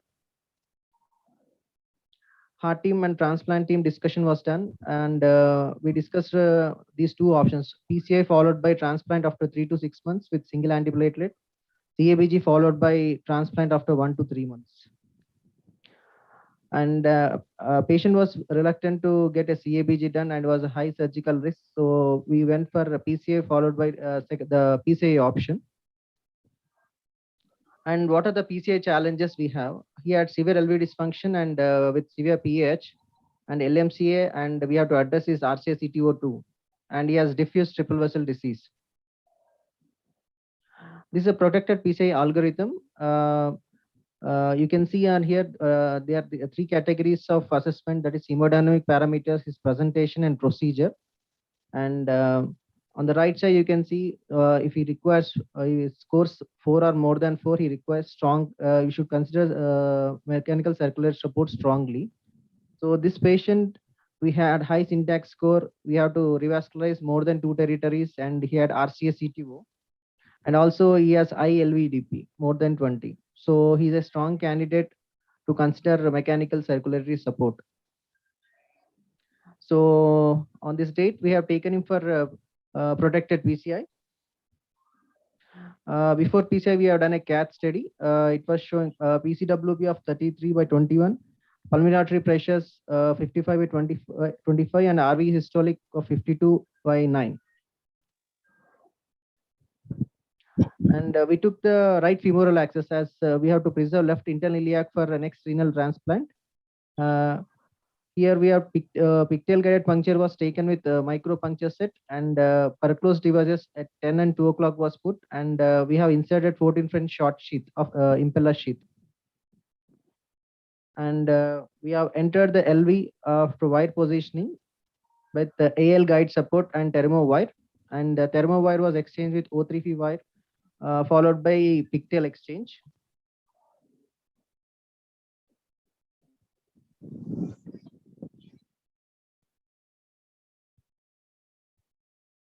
And after the pigtail, it was exchanged with 018 wire, over which we have insert the impeller device. You can see in the final slide. Over the 018 wire, we are inserting the impeller across the aortic wall into the LV. Next, we have to, once we start, we have to remove the wire, and we have started the AIC, that we have initiated the auto mode by confirming all the connections and confirming the position of impeller by fluoro and also by the motor current and aortic wave pressure. First, we attempted PCI to LCX. This was a subtotal occlusion. So we have taken a microcatheter fine cross, and we have taken a microcatheter injection. Later, we have crossed the lesion with fielder XTR wire. Later, we dilated with 1.5 mm balloon. And this was the injection after ballooning the LCX. And we did IVUS into OM3 and OM2, and to decide on stenting strategy. You can see here the OM2 vessel is a little bigger, and it has high plaque percentage, 58%. So we wanted to, the stenting strategy was to stent across OM2. So we have taken a 2.75 stent and stented across OM2. Next, we started doing LMCA bifurcation PCI. So once we started the LMCA ballooning, that is pre-dilatation, suddenly we had a patient suddenly has decreased LV aortic pressures, and we landed up in this phenomenon called ventricular-arterial uncoupling. So what happens here is when you balloon the patient, there is sudden decrease in the patient lands up in ischemia and reduced ventricular contractility and reduced stroke volume and incomplete aortic valve opening, as map is maintained by only Impeller. If Impeller is not there, the patient will go haywire and he will crash on table, and we have to start CPR. It is classically described in this diagram. You can see clearly. This is a period of ventricular arterial uncoupling and also the recoupling, which starts later. And if this case was taken without Impeller, what was the situation? His initial map was 75 to 80, and his map during this, if Impeller was there, should have come down to less than 60, and he would have had decreased organ perfusion with increased acidosis because of high LVDP and decreased coronary perfusion pressure. He would have landed in cardiogenic shock, and we would have initiated in CPR, and procedure interruption would have been expected. As we have Impeller support in this case, we could maintain his map of more than 120 before doing LMCA predilatation, and in spite of ventricular arterial uncoupling, we could maintain map of around more than 100, so that there was no interruption in the organ perfusion and there was no raised LVDP, and we could have sufficient time to complete the procedure. So initially our plan was to do DK crush, but because of this sudden event, we changed the strategy to mini crush, so that to complete the procedure as quickly as possible. So we have taken two stents, 2.75 28 across LCX and also 3.5 18 across LMCA to LAD. We immediately deployed them. And later we have done kissing balloon dilatation with 3.5 and 3 balloons. And we have done pod proximal optimization technique with 4.5 balloon into 4.5 into 8 balloon. After this, we have to complete the LAD PCI. So we have pre-dilated the LAD with 2.75 to 15, and later stented with 3 into 33 mm drug-eluting stent. And this was the final result of left system. And we are left over with the right system now. And since we have taken initially the JL, and we have exchanged the JL catheter with the support guide.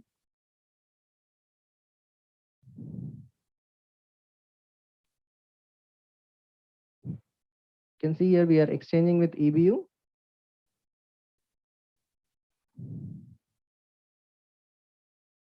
So here also we wanted to integrate access for RCA. So we want, as we discussed the single access sheath, we tried this technique in this case. We have used a Cook sheath across this Impeller sheath to avoid second arterial access. So antegradely, RCA could not be cannulated. Possibilities are because of high takeoff, and one is because of Impeller and EBU, which prevented the guide manipulation. So we went ahead with the retrograde route. So with this, across the interventional septal collaterals, we were able to cross the collaterals. You can see the microcatheter injection of the septal collaterals. Later with Sion, where we could cross the collaterals and enter RCA retrogradely.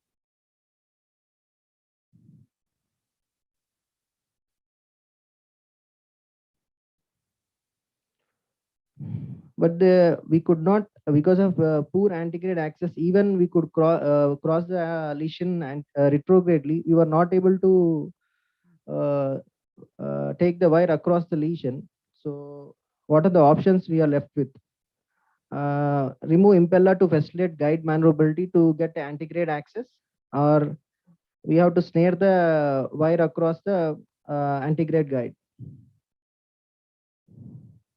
But thing is, already at this point of time, we all almost we crossed the 4.5 hours period of PCI time, and we almost used almost high contrast, and all the team was very much, fatigued. So at this moment, we thought that we'll address the RCA later, and already we have achieved the main important, that is LMCA and LCX most part, and we thought of addressing the RCA later after maybe the 3 months. So at this moment, we stopped working on RCA and halted the procedure.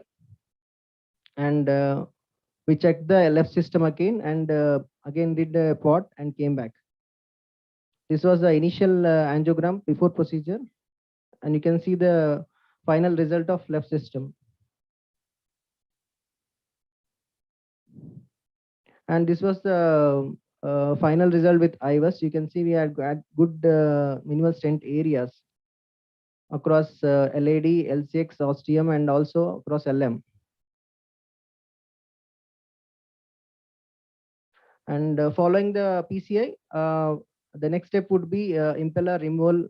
And if we come down on the flow rate from P8 to P2, watching the map, and pull out the catheter to aorta. And next we switch off the impeller, followed by withdrawal through the P-level sheath.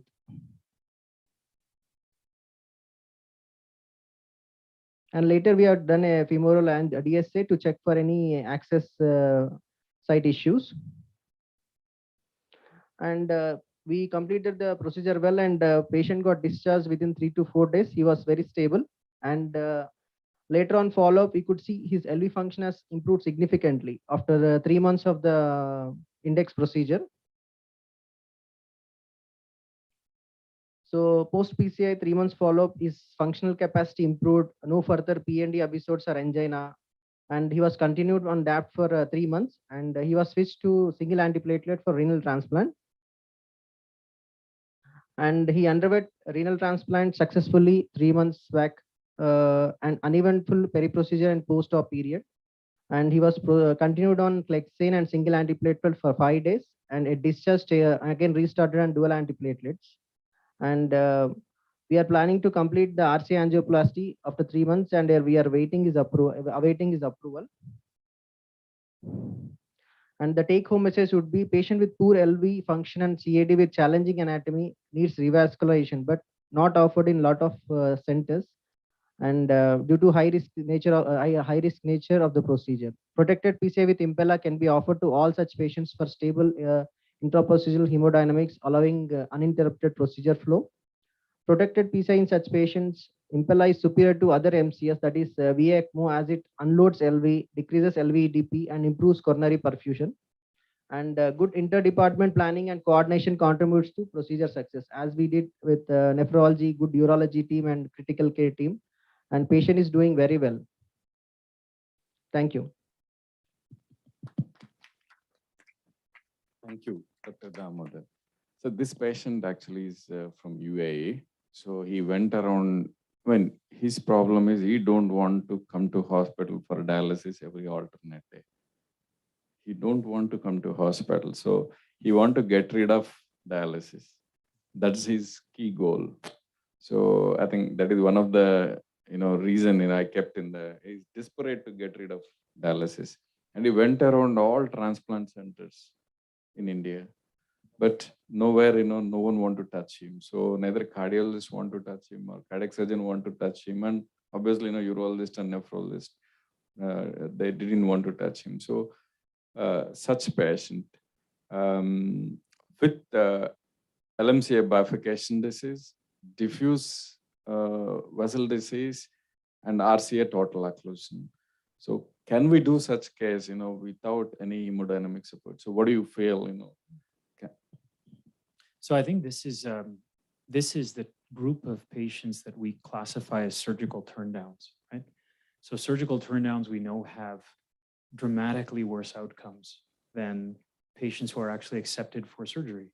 This is not a hard thing to conceptualize, right? Patients don't turn, patients don't get turned down for surgery unless they're inappropriate candidates for high-level therapy, right? High-level procedures.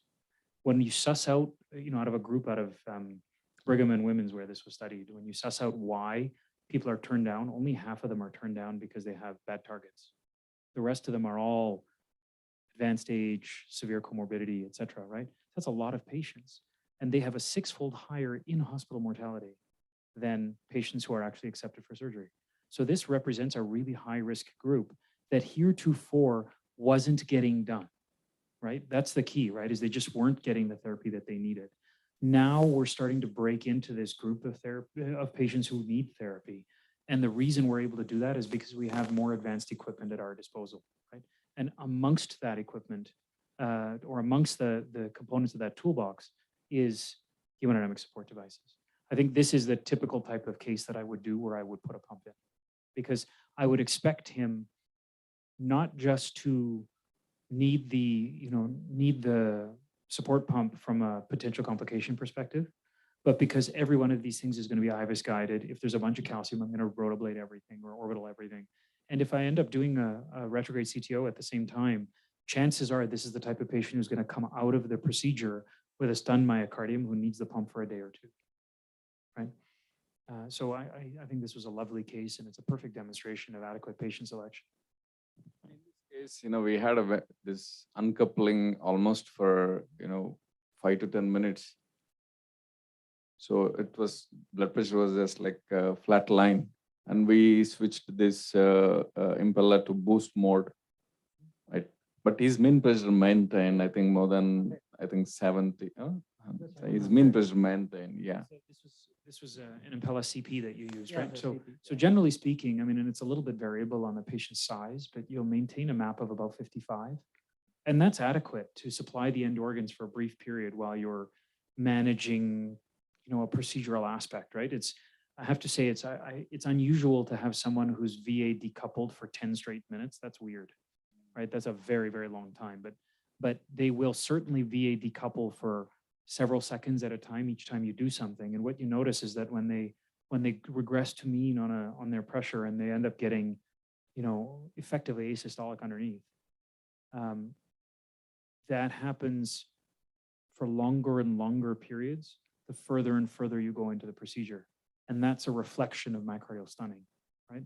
That's a reflection of the fact that their heart with recurrent ischemic hits doesn't bounce back each time as fast as it did. So the first time it happens, it'll happen, I don't know, after, let's say, 10 seconds with the balloon up. Then you take the balloon down, and within 2 or 3 seconds, you start to see the pulsatility return. Now, it's worth remembering that in the first place, you lost the pulsatility, right?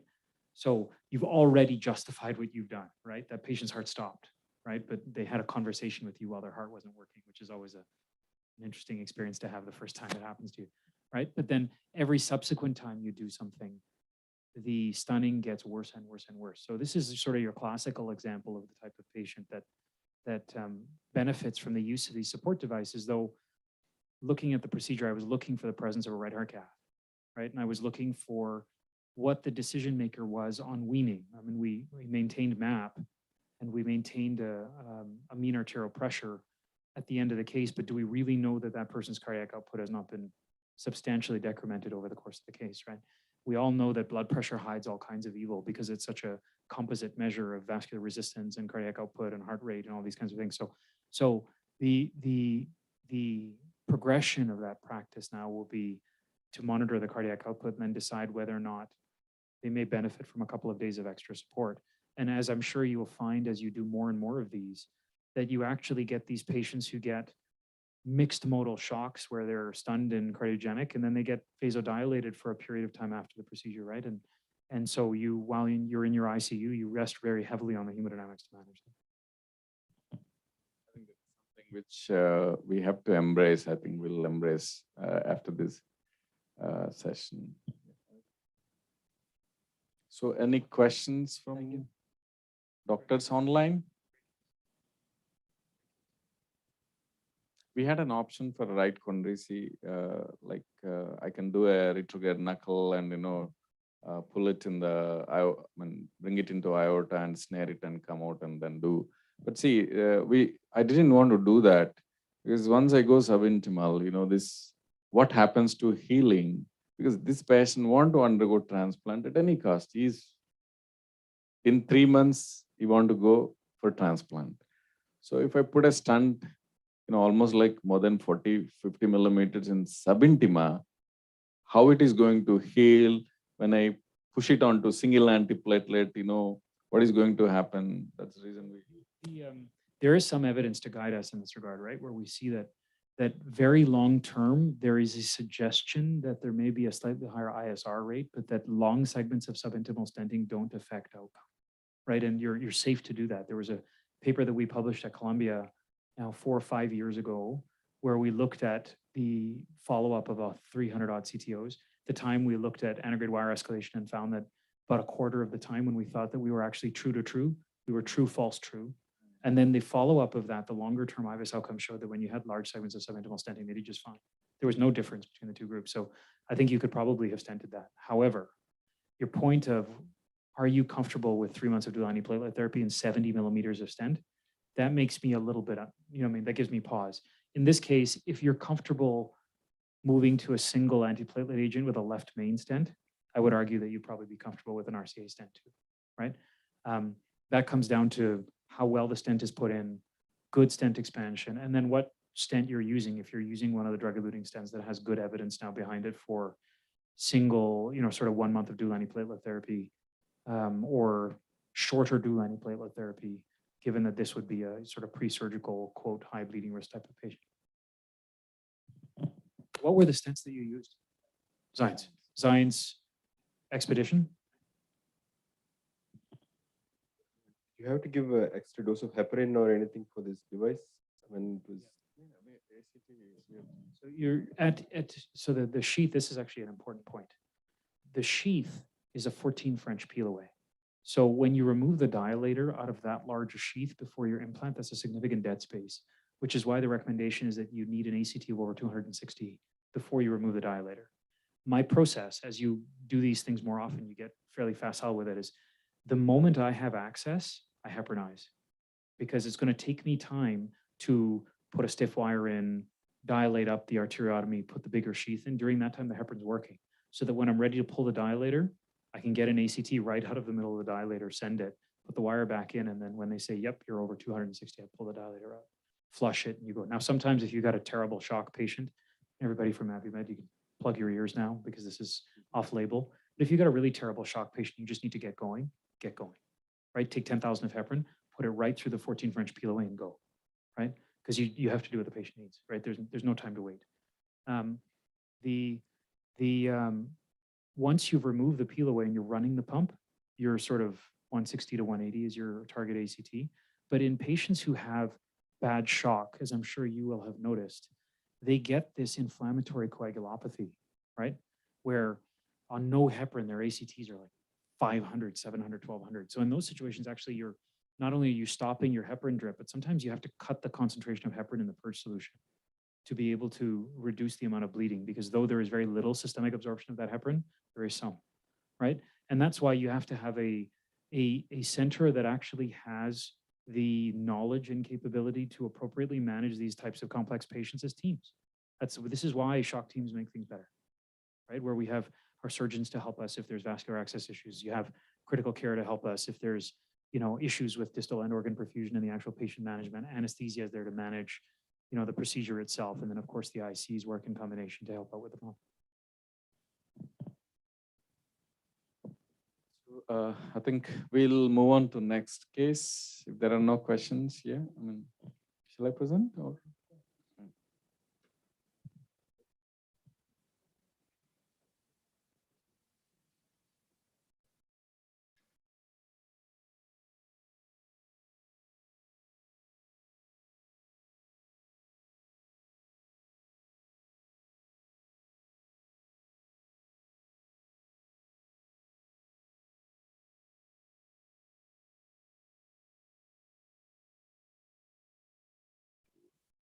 do here or here? I can do here.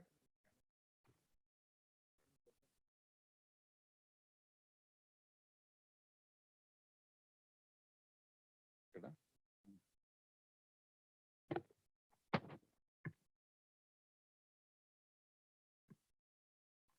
Yeah.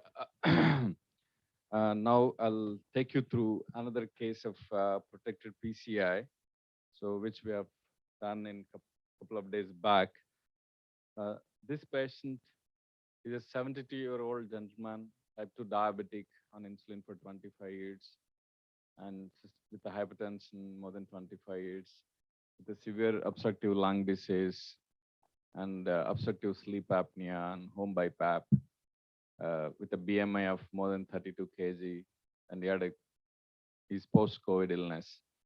And he has a couple of times AKI on CKD, and for which he underwent hemodialysis. And currently his creatinine was 1.3. And this patient had also had chronic pancreatitis and CLD, and so multiple things with motor axonal neuropathy and all this stuff. So, and he had a couple of admissions for heart failure with non-QMI. So one admission in outside hospital and second admission in our hospital. So both times his strop was elevated, he went into failure, and it took time, for recovery. And angiogram was done outside. So I'll show the angiogram, and this was the ECG at the time of presentation. So, and this was the echo. Echo is apparently, there is only concentric LVH with a good LV function, and no aortic stenosis or no LV clot.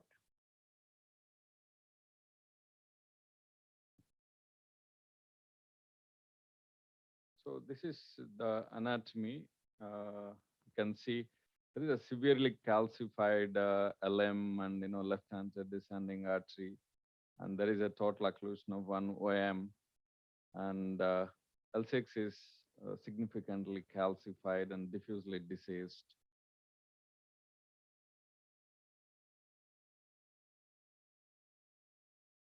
So, and the disease is from the beginning of ostial LAD as well as ostial LCX, and also the plaque is extending into distal LM. So, and this is a right coronary artery, which is near total occlusion and filling with from collaterals from LAD, and we can also appreciate severe calcium, almost drum track calcium in RCA. So, and this is a syntax score, high syntax score, obviously. And he also had high surgical scores. Yeah, we did a femoral artery assessment, which is quite good. And then I think now this is very, very important. Probably, we can spend more time on discussion rather than procedure. So how to approach this patient, the patient with high risk CABG, what says, protected PCI with mechanical circulatory support. I mean, this should be the point of discussion in a normal LV function with a near total occlusion of right coronary artery, severely calcified, and LM bifurcation disease, calcified. Probably I'll take inputs from Dr. Sanchog, how to handle such patient. How do you handle if this patient comes to you? So to be honest, this is the type of patient where I would stop, right? You do an angiogram and you stop. This is not an ad hoc PCI patient at all, because there's a need for a detailed informed consent discussion and, quite frankly, careful consideration of what the right way is to treat this problem, right? The guy has a solid indication for revascularization. He's got symptoms, he's got heart failure, and he's got multi-vessel disease with a very high syntax score. So this would be discussed at our surgical rounds, right? Where we sit down with our surgeons and we look at the anatomy on both sides and consider what the best way is to approach this type of patient. Now, I'm sorry, is he diabetic? He is diabetic. He is diabetic, right? So this, where you have a lot of calcification in this type of a patient, the first thing I would ask is, of my surgeons is, what do you think you can graft this? Because I think he's going to do better with cabbage, right? And if the answer is the targets are poor or this is going to be very challenging, then we start to consider hybrid approaches for these types of patients. So an off-pump MIS Lima to the LAD, for example. I mean, Perot and I, we work together a lot, and one of the things that he's very capable of doing is, is minimally invasive BIMAs off-pump, right? So if I was able to get, if you go back to the angiogram here for just a moment, if I was able to get him a Lima to the LAD using a minimally invasive approach, without having to open the chest and put him on a pump, which is really where your challenge is going to come from, then I would be very comfortable going ahead and doing atherectomy assisted PCI of the circumflex and then even the CTO of the right. And I'd probably do that off of support. I would not use a pump, right?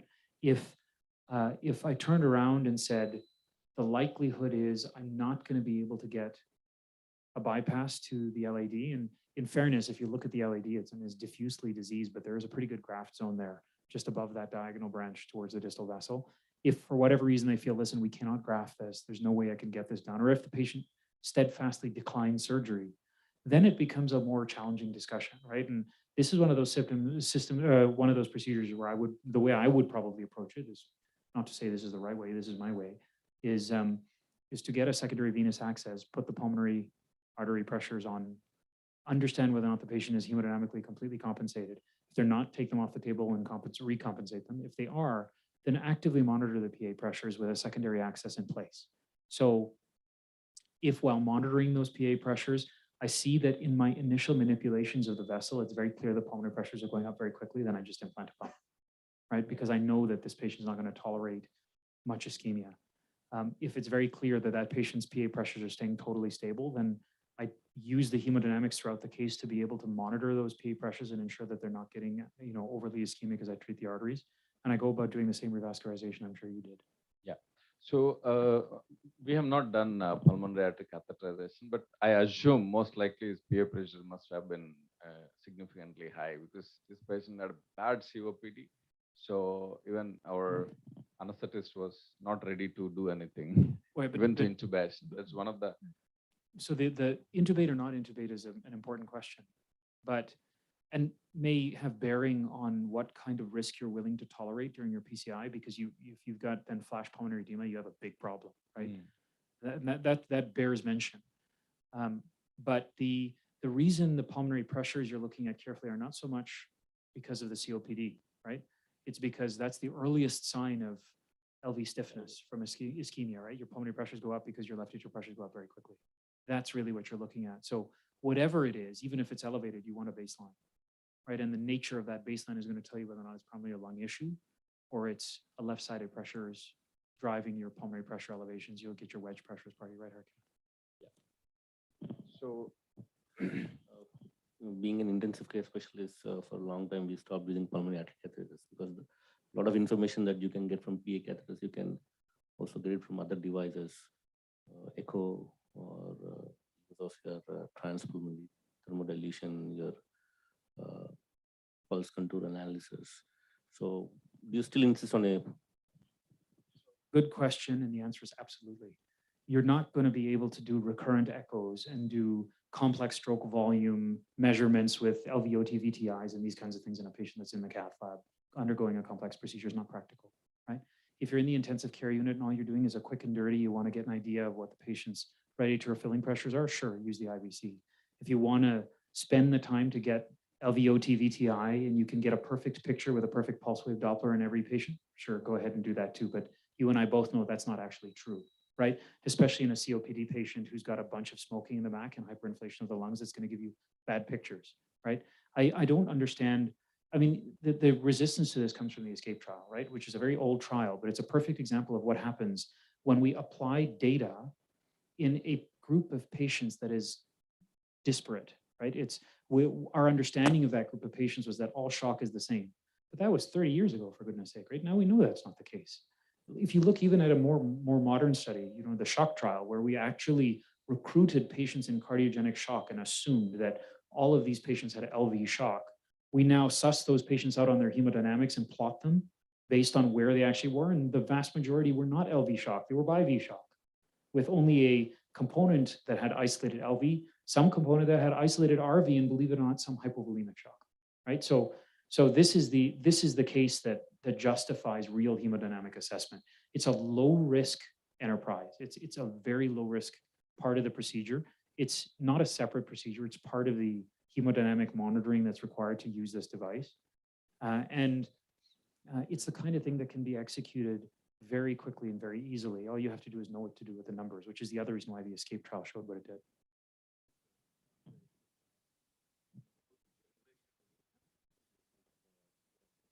And here, yeah,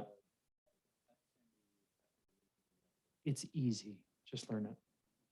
It's easy. You can do so many amazing things. This is easy. When you talk about things like Vigileo, stroke volume variance, these kinds of things, that is not actually validated in a cardiogenic shock population. That's primarily a sepsis device. And when it's giving you stroke volume variance and cardiac outputs, what it's doing is plotting your plethysmography signal on a skew and kurtosis curve. But when you start getting into multimodal shock, you're at the ends of the normal distribution curve. So skew and kurtosis now develop very, very large errors on the statistical side, right? So you're like 3 standard deviations away from the mean. And that's where your largest error ends up occurring. So those devices are not that useful in these patients either. Sorry, I didn't mean to interrupt your case. No. There is some technical issue. Good timing.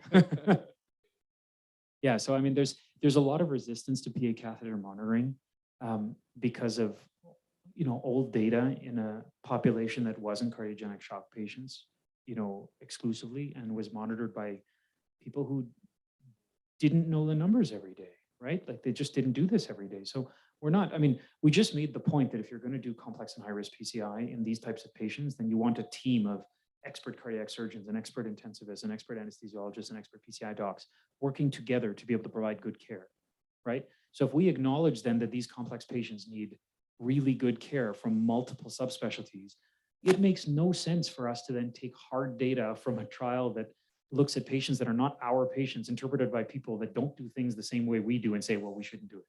It's crazy, right? And that's, I think, part of the resistance that we as a group have to overcome.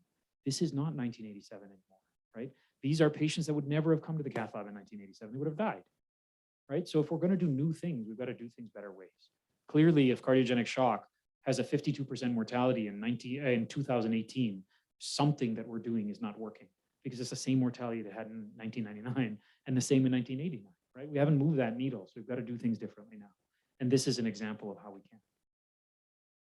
Yeah.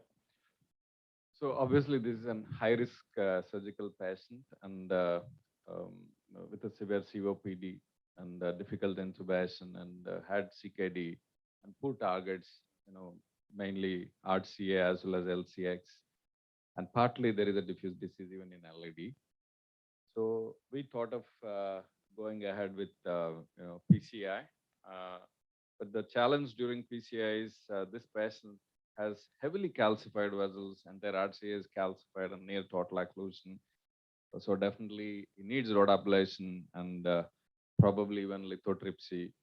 And he has CKD and he needs a LMCA stenting, again across calcified vessels, which might take a significant amount of time and balloon inflation and probably even recurrent ischemic episodes to the LV. So I mean, these are the challenges because of which we thought we'll take an hemodynamic support. So of course, this patient had all protected PCI score. He had almost 4. So we took a hemodynamic support, and he has highly calcified vessels. Both iliacs are calcified, but with CT, I thought the calcium is slightly low on the right side, as well as it's not a very concentric, complete circumferential calcium. So that's why I thought I'll go with the right side iliac iliofemoral artery. So we went through right iliofemoral. Then we kept, so impeller in place, and this is the impeller. So I had some resistance, but I could cross. So we placed it, and then, So this is impeller CP, which I used. Probably even I would have got away with 2.5 in this case. We had one hypotensive episode, which I'll discuss during. So This is a right coronary artery, so I had a difficulty in wiring. So, and then difficulty I wired, but microcatheter was not going in. So then I took a 1 mm balloon. We just dilated with 1 mm balloon. And then I think this is a microcatheter now, which is going down. And then we exchanged to rota Y and took a 1.25 bar. So I had to do, all across RCA. I mean, this is an extensive rota ablation because there are multiple sites of, stuck points where I couldn't negotiate balloon. So, and then, yeah, we did an IUS post rota. So we are quite comfortable in overall arc of calcium. So I think this we can see, various points. Calcium is definitely broken. So then we decided to go ahead with stunting. So this is a we pre-dilated with a 2.5 balloon, and then after looking at a good distal flow, then we decided to go ahead with stunting with 2 stunts. 2.25 28 mm distal and 2.75 48 millimeters proximal stunt. And then we post dilated based on IVUS. This is not final IVUS. This is a pre-IVUS. Post that again we redilated in points where we didn't have a good area, and this is the final result. So and and this patient, while doing RCA, I never had any issue with hemodynamics. And from here, we moved on to left system. This is a LAD pre-run. There is an extensive calcification in LAD, but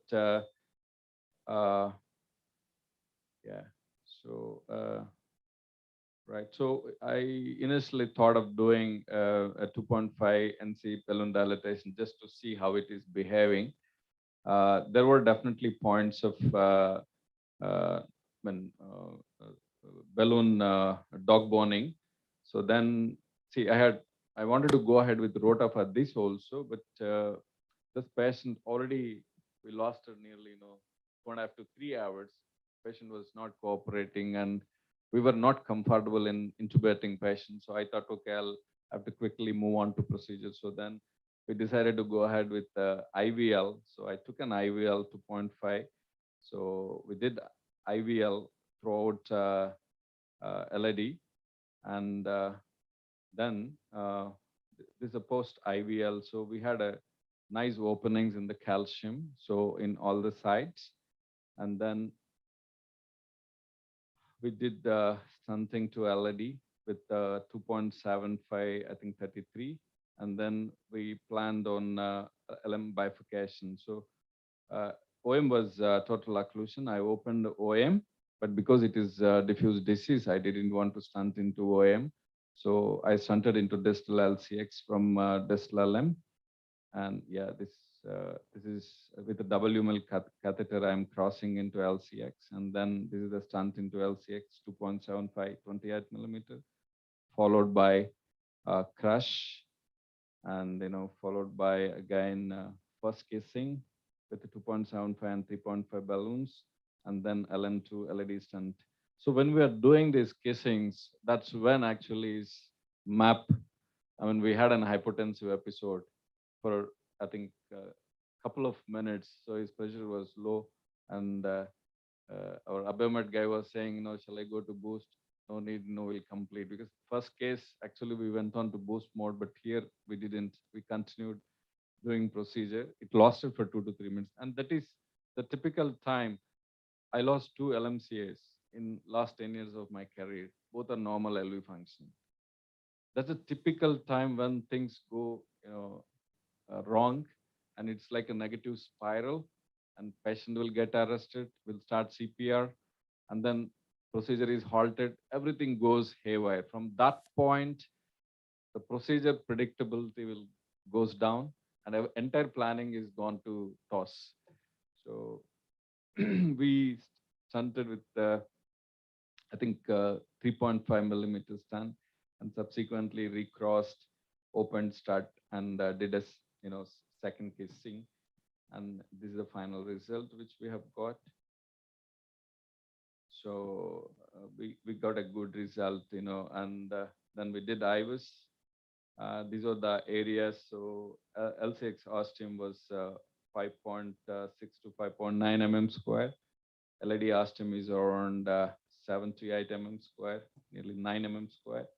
And LM is more than 10 mm square. So the distal LAD was actually small. So distal part of the stent, I left with even 5.3, 5.8 mm square because the vessel was small and diffusely diseased. And we removed impeller post-procedure. We only did echo, and echo was, we did echo after coming back to P2. So his map was maintaining and echo was okay. So LV function, then we removed.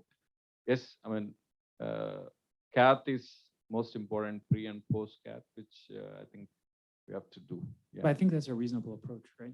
Is you check the echo, the LV function looks the same, the mean arterial pressure is fine. Like that's a reasonable approach, right? You could check the IVC and make sure the right atrial pressure isn't overly high. But the other thing is that the underlying EF is normal, and the patients who end up getting into really big trouble are the ones who start with an abnormal EF and then need pump to get them through sort of your brief postoperative period when they're vasoplegic and stunned. In normal EFs, that's less common. So I think those are lovely.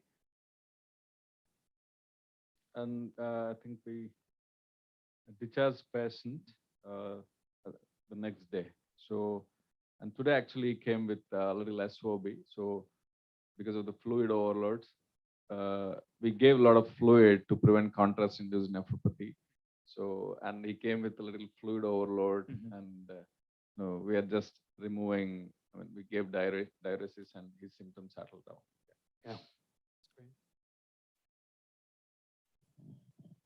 Yeah, excellent case, Sharad. Particularly when, as far as the angio goes, as a surgeon, what I would see is for the risk I'm taking, what benefit I can give. Because it's a diffusely diseased one, I'm not going to give him 100% benefit of doing a CABG. The risk of the procedure is very high. So if another procedure can be done with a lesser risk and with reasonable outcome, I think that should be the first preference.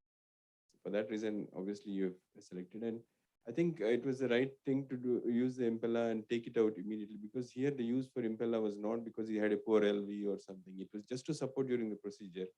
And once that is done, I think if he's stable, it's a good option to take it out. So it allows me to do as I planned. Otherwise, the whole thing will go Yes, away. yes. The other point I wanted to make is that now with doing more of these cases, you're coming very close to post-cardiac surgical management, where we see these scenarios where quite commonly. Because post-surgery, doesn't matter what myocardial protection strategy we do, patients end up with having myocardial edema, inotropes, and different kind of problems. And with regards to the pulmonary catheter in Leeds, we used to always have every patient on S1 GANs. And it makes, actually, we will get a lot of information. And in the middle of the night, when you're hesitating to call the consultant, whether to go up on your vasoconstrictor or increase your inotrope, it gives excellent data to make your decisions. We used to find it very useful, but for many reasons, we are not using as much of that in India as of now. But it's like, no, it should be used. Leeds has produced a lot of papers, because even in the UK, there was this controversy where there are some units which use it profusely and some units completely don't use it. And the argument is the possibilities of arrhythmias and things like that. But then Leeds have published papers showing that actually if you use more commonly, you get used to it, and then outcomes which are much better. Like any therapy or any monitoring device, I mean, the first time cardiologists, cardiac surgeons, the first time you saw an echo, it looked like a funny animal inside the chest, right? Like you don't actually know what you're looking at. You have no idea how to read the echo. You read hundreds of echoes, and now things that you never would have spotted at the beginning jump out at you right away, right? It's just experience, right? And it's an easy, low risk procedure that allows us to get a lot of information. And I think you brought up a very important point, which is the management. When we talk about management of these patients, I actually refer to it as postoperative management, because it is postoperative management, right? Like these are not quick in and out procedures. There's like major physiologic manipulation that goes on, major tissue manipulation that goes on. And so they behave much more like your post-CABG patient with a period of vasoplegia and a period of myocardial stunning with edema, and then a recovery phase where you use the hemodynamics and you wean your vasopressors and inotropes as they tolerate them while optimizing fluid status, right? And only when you then start having sort of recovery of your function do you end up mobilizing and getting them moving. You try to get them extubated as quickly as possible, all of those things.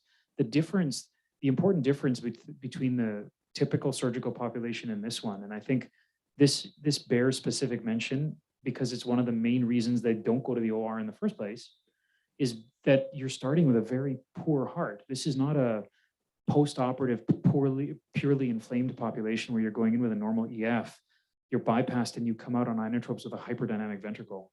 These are patients that are going in with EFs of often 20 or 15% or 25%, who are coming out with EFs of 15 or 10% on top of vasoplegia. So when you're dealing with that kind of shock complexity and total lysis of all of your physiologic compensatory mechanisms, I don't understand how one can manage those patients blind, because that's literally what we're doing. Yeah, but this brings out another question. In post-cardiac surgery, patients who end up in, LV dysfunction, maybe started with a mild LV dysfunction or, good LV function, but ended up in severe LV dysfunction. Can we use, this device to support them in post-cardiac surgery? Sure, it's one of the most common uses. Yeah, this is shock, right? Use the hemodynamics, figure out what kind of shock you're dealing with, and then treat the shock. So this is open for you also now. I know that's one of the ideas I'm going out now, Sharath, because I clearly see there's an indication. Many a times we do, the best thing we have short of a VAD is a balloon pump, and there's a huge gap between a balloon pump and a VAD. And this, I think, nicely fills that in without being very invasive and providing the support for the amount of time that is needed. Most, LVs recover if you give them adequate time, and if you give adequate hemodynamic support, the organ perfusion is maintained. And so it's a matter of 24, 48 hours that we need to support the circulation. I think this fits in the bill in the right way. So yeah, that is one of the ideas I'm definitely working, and hopefully in the next meeting we may be able to present some post-op cases. That'll be good. Yeah. I think one of the I don't want to call it unintended consequences. I'd say one of the unplanned but very real benefits of modern hemodynamic support is that it's tied us closer, right? The surgeons and the interventionists now, we work very much as a single team with a spectrum of care being provided, because, if you need a quick perk, like if somebody comes out post-op and your grafts go to strings, right? Or there's some sort of misadventure with the left main and, on cannulation with your cardioplegia, when you're putting cardioplegia cannula, you injure the left main goes down and your graft is not working. You've got a shock patient in big trouble, right? You can go back to the OR and try to revise, phone the OR, tell them you're coming, but what it is, it's going to be 35, 40 minutes before the chest is open again. Then you got to put them back on pump. Then you got to figure out what the problem is, et cetera, as opposed to this patient's in shock shutter that need an Impeller now, right? Cath lab opens, you roll the patient down the single hallway, because most CT surgical units and cath labs are on the same floor. Patient goes on the table and you've got a VAD in place in 20 minutes, right? Before you would have even had the patient prepped and chest open. And then you have a second to figure out what's going on. You can look at the coronaries, you can look at your grafts, you can look at the blush. Like it's a really good partnership that's developed. And I think the programs that have the most success are the ones that embrace that partnership, as opposed to have one group trying to control resources. That never works. So I think we'll move on to your presentation. Yeah, there was, just in the interest of time, I recognize the time. So I have a couple of cases, but I'll present maybe one case. And it's a case that, it's hard to present for me, and you'll see why. But I think it's important that we're honest about it. There is one case, Sure. Why don't we do that I'll just show instead? the angio and give the picture. Yep, we can do We have that not instead. done that. Mhm. We are planning to do that. Great. So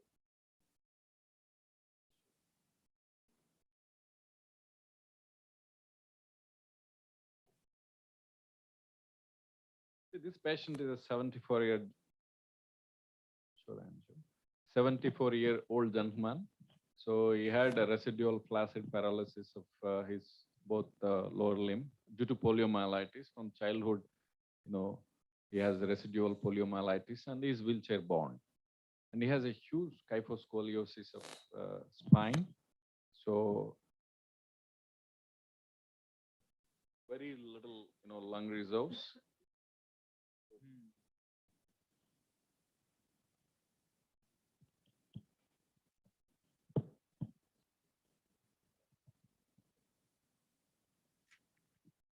So LCX is taut occlusion, heavily calcified, and oh, it's not playing there.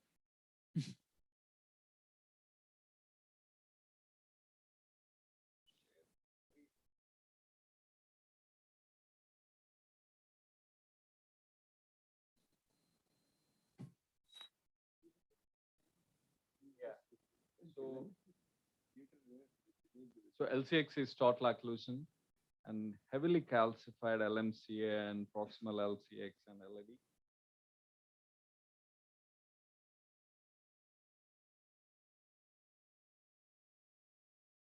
You can see significant chunk of calcium in LAD and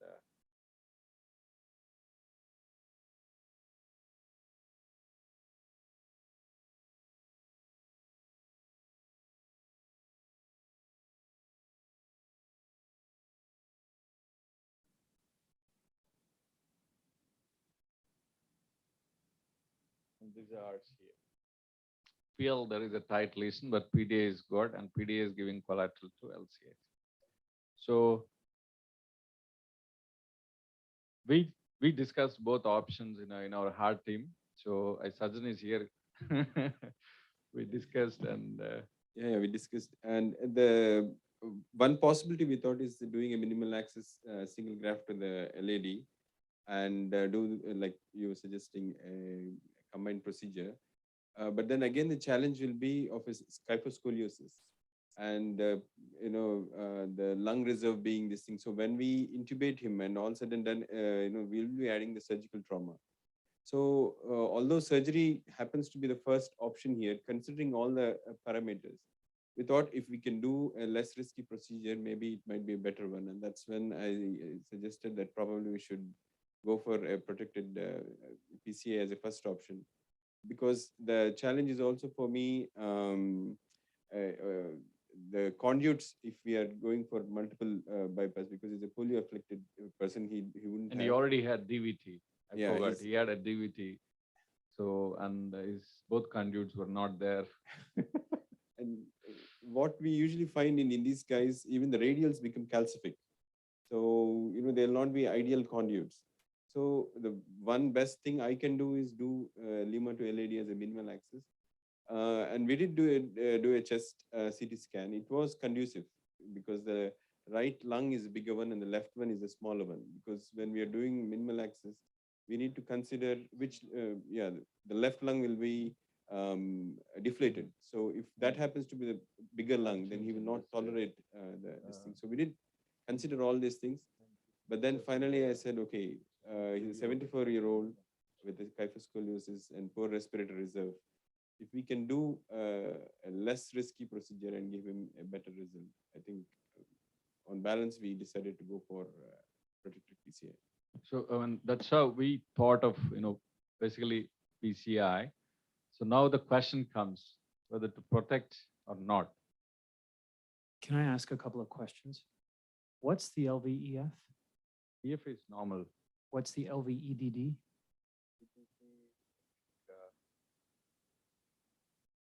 I think I have to check. Any It must be around 4.5 something. any MR? No MR. Why are we doing this case? What's the patient's presenting problem? So Does see, he have has angina at rest because he sits in a episodes wheelchair? of SOB. Sorry? Episodes of SOB. See, So- this patient actually we did CT angio in 2014. Mm. So as a part of evaluation, he underwent CT angio. That time it showed 50 to 60% lesions, both in LAD and LCX. And last 3 months, he had episodes of breathing difficulty, which we are not able to figure out. See, we have not done drops during those episodes, Mhm. right? Because he came after 3 episodes, he came. And he cannot walk, obviously, for me to assess symptoms. He's Right. just wheelchair Yeah. born. Yeah. Yeah. So, I mean, So clinical assessment is, very difficult. For these So guys. yeah, so I mean, this is where I'm going with this, and forgive me for being the contrarian, but I would push this a little bit before I put this guy on the table. I personally, the anatomy is easy, right? Mm. To fix this is easy. I would probably, in a normal EF, I would not put a support device into this guy. I would just fix him. I wouldn't even touch the circ for a guy who's going to be sitting in a wheelchair for his whole life. You're never going to do him any benefit. You just rotoblade Just the left do main LM down. to LAD and Rotoblade come the out. left main down the LAD, do a DK crush for that first diag. Maybe if you really feel like it, put a 1.5 balloon in the second diag and balloon the ostium, stent left main into the LAD with a DK crush with that first diag, and then put a short stent in the distal or mid RCA, and you're done. We thought of even that option, Yeah, that's easy. But any procedure has important risk, particularly when you're dealing with a large amount of calcification, right? So brief episodes of shortness of breath, right? While sitting in a wheelchair doing no activity, the differential for that, night episodes. even night episodes, that's fine, laying flat, right? So the differential for that in my mind for this type of a patient is either episodes of angina, where those are anginal equivalents, which doesn't fit to me, to be perfectly honest, because it's at night presumably while he's sleeping, and that's stable anatomy, right? It's calcific disease, or it's heart failure, right? Which is fine, that's all good, right? I think that's a reasonable reason. But then you have to prove that to me, right? Because he's, as you rightly point out, got a clear history of kyphoscoliosis and restriction of his lung function, right? And has lots of reasons for shortness of breath. Part of the restriction of his lung function, particularly at night, is going to, do you know if he has obstructive sleep apnea? Do you know if he has pulmonary hypertension? Do you know what his lung function is like? And if he actually has pulmonary function testing to define what his FEV1 is and whether or not he has truly restricted lungs? I'd be way more interested in doing that first, especially now that you have a chest CT and you know that you have a pulmonary imbalance between your left and your right sides, right? So demonstrate to me that that's true, and then give him dobutamine and do a Dobbs stress echo. Yeah. And See, when we you, did stress nuclear scan for him. So with what drug? I think it's adenosine. So you have to be careful, right? Because you've got tons of calcification in these arteries. Yeah. That's all medial calcification.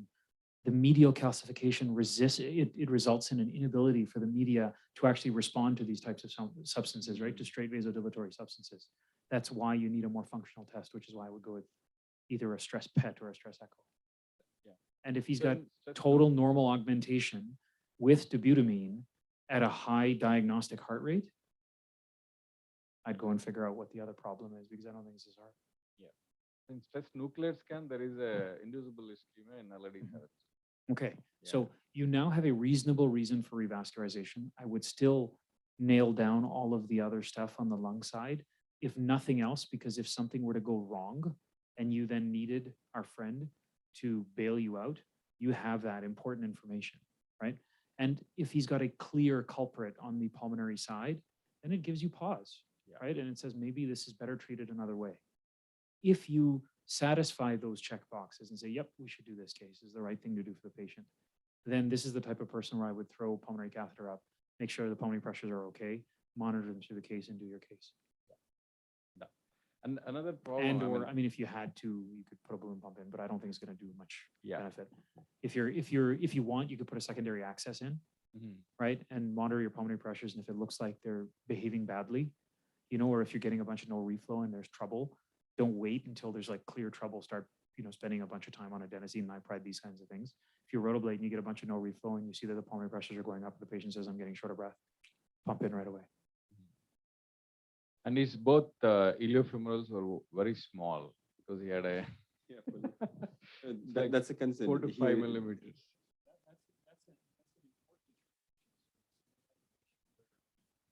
That's a real important determination, right? Where if you've got very small vessels, this is the type of patient where as you get experienced, we start getting into axillary access, right?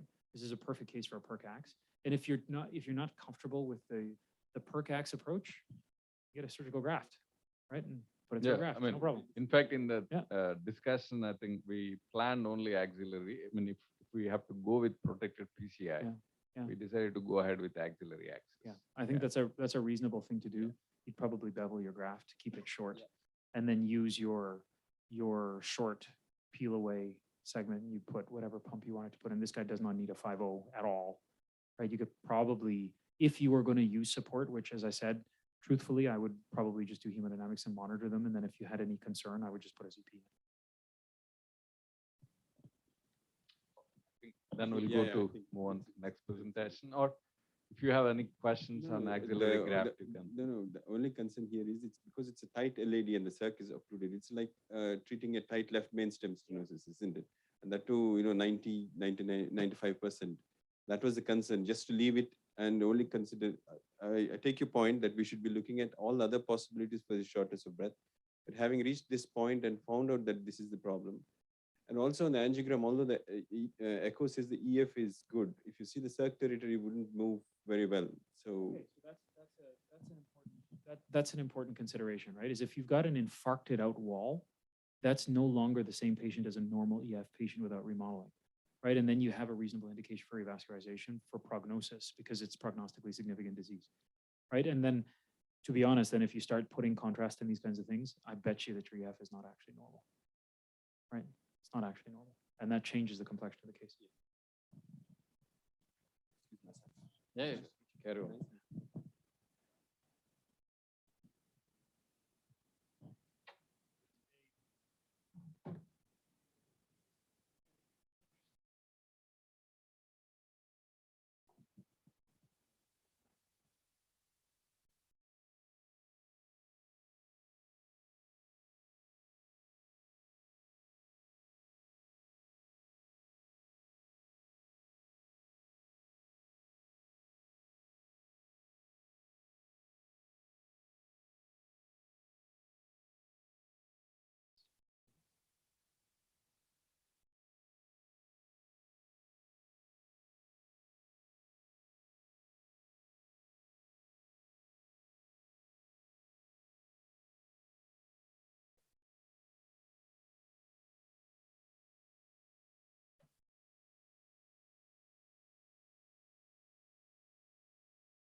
I hate presenting this case, but it's part of complication analysis and what have you is being honest, right, and being willing to learn from decisions that you've made.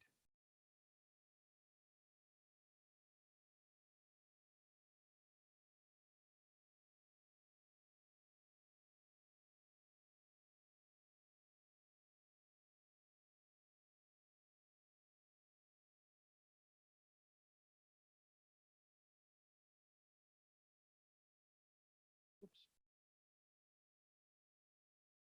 Now you're looking at my calendar.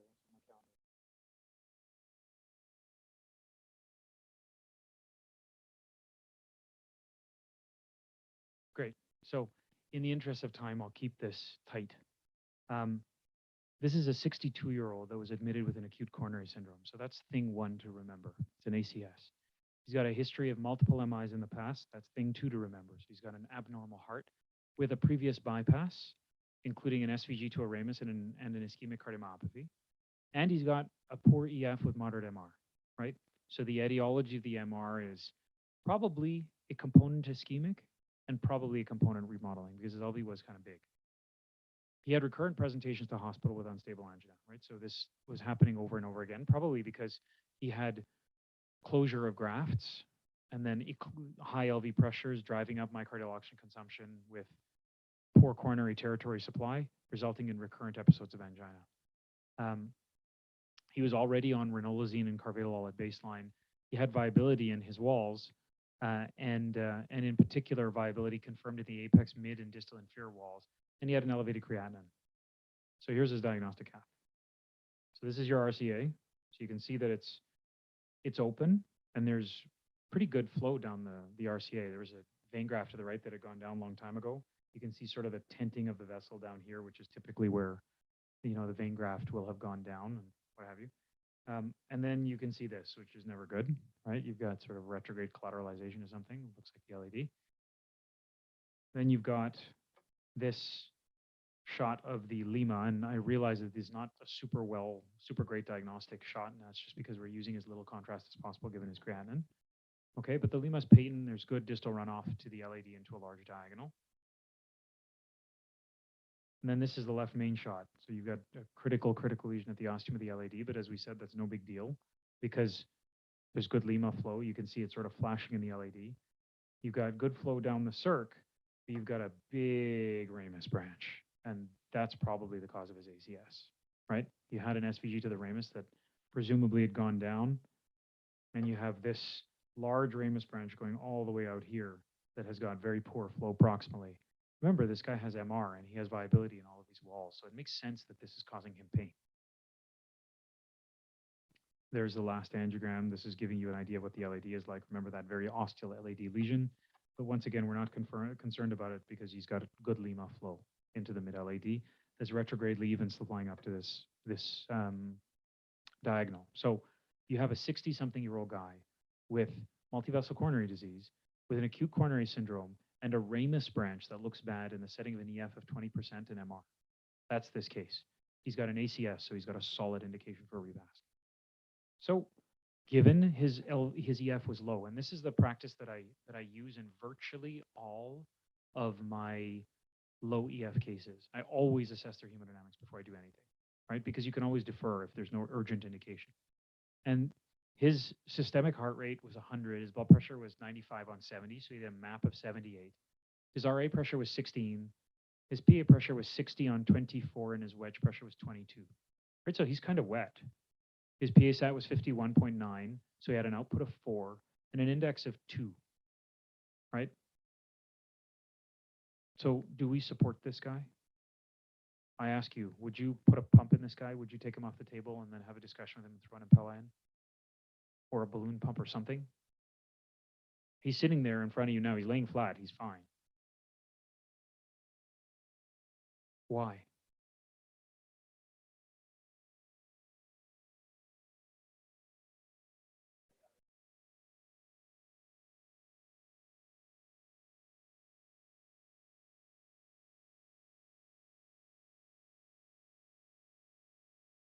Well, I mean, it's something. He's got a bad EF. He's got MR. He's got an ACS. What this is telling you is that this is a sick heart, right? So I looked at this at the time, and this was early on in my experience. And I said, no, this is a sick heart, but I can get it. I can get in and I can get out. It's a ramus. Like, nobody dies of a ramus. Come on, right? So I decided that I was going to be fast. Okay, and my plan was wire the ramus, balloon it open, get control, get flow, stent it, and get out. Right? There was no need to make this more complicated than it needed to be. Right? And so I had Swan-Ganz catheter with active PA pressure monitoring, and I had femoral access with an XP35 guide. Nowadays, I'd probably do this, radially. My plan was just wire all 3 vessels, and then do a KBI with the LAD or the circumflex, depending on what's necessary, right? And just stent ramus back into the left main because I had to supply everywhere else. So, no problem, right?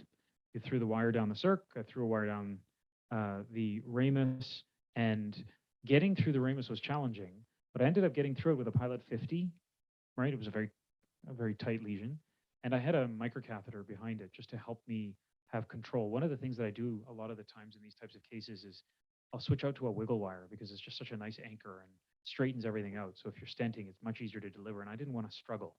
So I took the microcatheter, crossed it very quickly, threw the Turnpike LP down, swapped out. And as soon as I went across with that microcatheter, he got bradycardic and started complaining of severe chest discomfort. So now is like, this is a bad problem, right? And I said, somebody give me a 3.0 balloon right now. So I quickly put in a 3.0 balloon. I ballooned it open to make some room. It was inflated for 10 atmospheres at 16 seconds. So it was just up as long as it took me to turn the thing, and took it down right away just to create flow. And he started now complaining that I'm getting more and more short of breath. I'm getting short of breath. I can't breathe. I can't breathe. Now we're in trouble, right?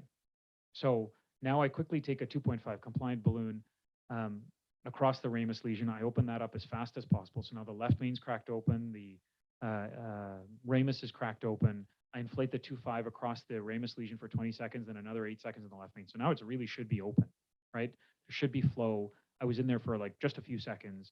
I'm telling this heart to just grow up. You'll be fine. And now we're in some trouble, right? So now I've got flow. Things are looking better. Thankfully, I have a right heart cath that was quickly available to me. So I reshot the hemodynamics. And this is what it looked like. And very stupidly, actually, at the beginning of this case, I put the Swangans. This is why I mean, these are the things that I remember, right? I put the Swangans in. I didn't put a sterility sheath on it, right? And so I said, well, the pre-procedural hemodynamics, I know what they are. I'm going to take it out for a second. I'll get a sterility sheath. I'll put it back up because I may end up needing to keep it. But then by that time, you get embroiled in the procedure and you start working. And so I forgot to put it back up. So I actually had to put it back up for a second. Then I got these hemodynamics and I went, now I'm in trouble, right? So at this point, I've got a heart rate of 132. He's hypotensive now. His PA sats dropped by, 12, 13 points. His output's down now. His index is 1.5. He's in shock. This is shock, right? So great. Now I figure it out and say, well, now I need to put this guy on support. So after taking a hit, I banged an Impeller in as quickly as I could. Okay, great. Stabilizing things out, right? Recall the goals. What are we trying to achieve in these patients, right? You want to make sure when you do mechanical circulatory support for high-risk PCI that you're feeding the body, right? You're preventing distal end organ damage. That's a really important end goal. And it's more important than we might realize because we concentrate so much on the blood pressure and how the heart's doing. And then, of course, it's to rest the heart and allow for recovery when you're doing the procedure, right? We went over some of these PV loops yesterday. I won't belabor them today. So after the Impeller implant, after 10 minutes, his heart rate's starting to come down a little bit. Now I've got lots of pressure and I can start pulling back on the vasopressors, right? Because obviously I would have said, put the levofed up right away, start getting a code card in a room, these kinds of things. This patient's going to crash on me. Now his PA pressure starting to come down. Look at the PA pulse pressure is not great. And his PA saturation starting to come up a little bit. I'm trying to manage the hemodynamics, diurese him, get a Foley catheter in, these kinds of things, because there's flow in the coronary. And his problem now is shock, which is much higher mortality than an ACS as a result of a downed ramus, right? So now I put a cutting balloon in because there was a bunch of calcium there. I popped that lesion. I stented it quickly. Got a very, very nice post-PCI result. Okay. Did a kissing balloon inflation with the sub-branch in the left main in the circ to optimize the geometry. Post-dilated with a 4.5 NC balloon. MSA of 12.4 millimeters. There's your result. It looks awesome, right? IVUS guided looks, that's a good result. Okay. My pH is 7.1. My lactate is 7.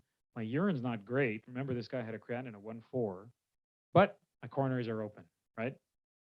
I felt good. Okay, I've won. At the end of the case, here are his hemodynamics, right? Systemic heart rate of 112, blood pressure 104 on 88. PA pressure is now not bad. His PA sat's coming up. His wedge is now down to 24, right? So almost better than where we started. So I'm winning here now, right? We've managed the hemodynamic problem. We've managed the shock problem. We got the coronaries open. We're good. Patient goes to the ICU, right? This was my final result. Okay, so reasonable, right? There's a little bit of sort of slowish flow out in this sub branch, but this is not a very big branch. We're not going to get too thing about that. Of course, he goes up to the ICU and he dies. So what happened here, right?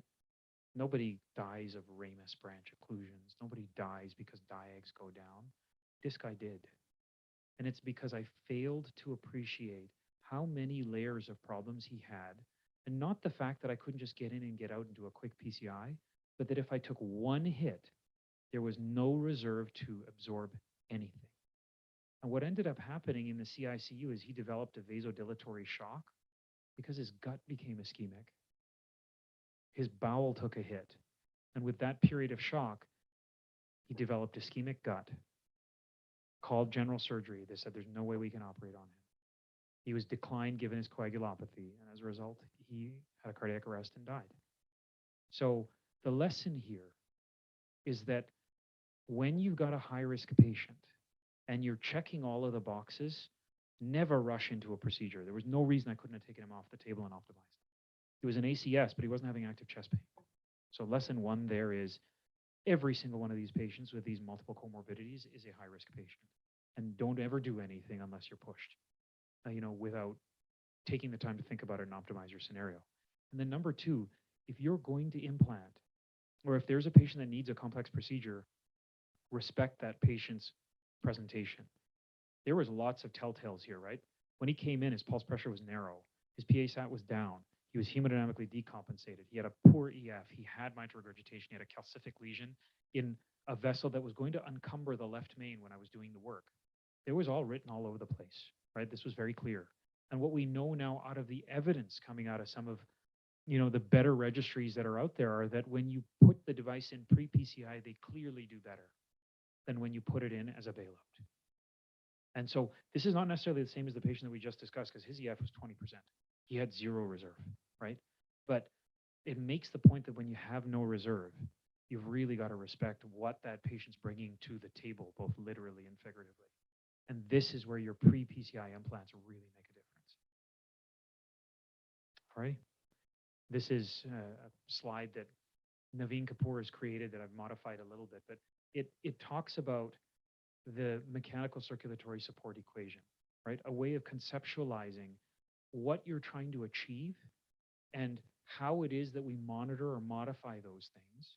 But the really important part of this diagram here is not that you're providing circulatory support and ventricular unloading and coronary perfusion, and this is how you monitor them. It's this. It's that when you start with cardiogenic shock, or you start with sort of sky stage AB, you are a hemodynamic problem. Your problem is limited to your heart. You can manage that.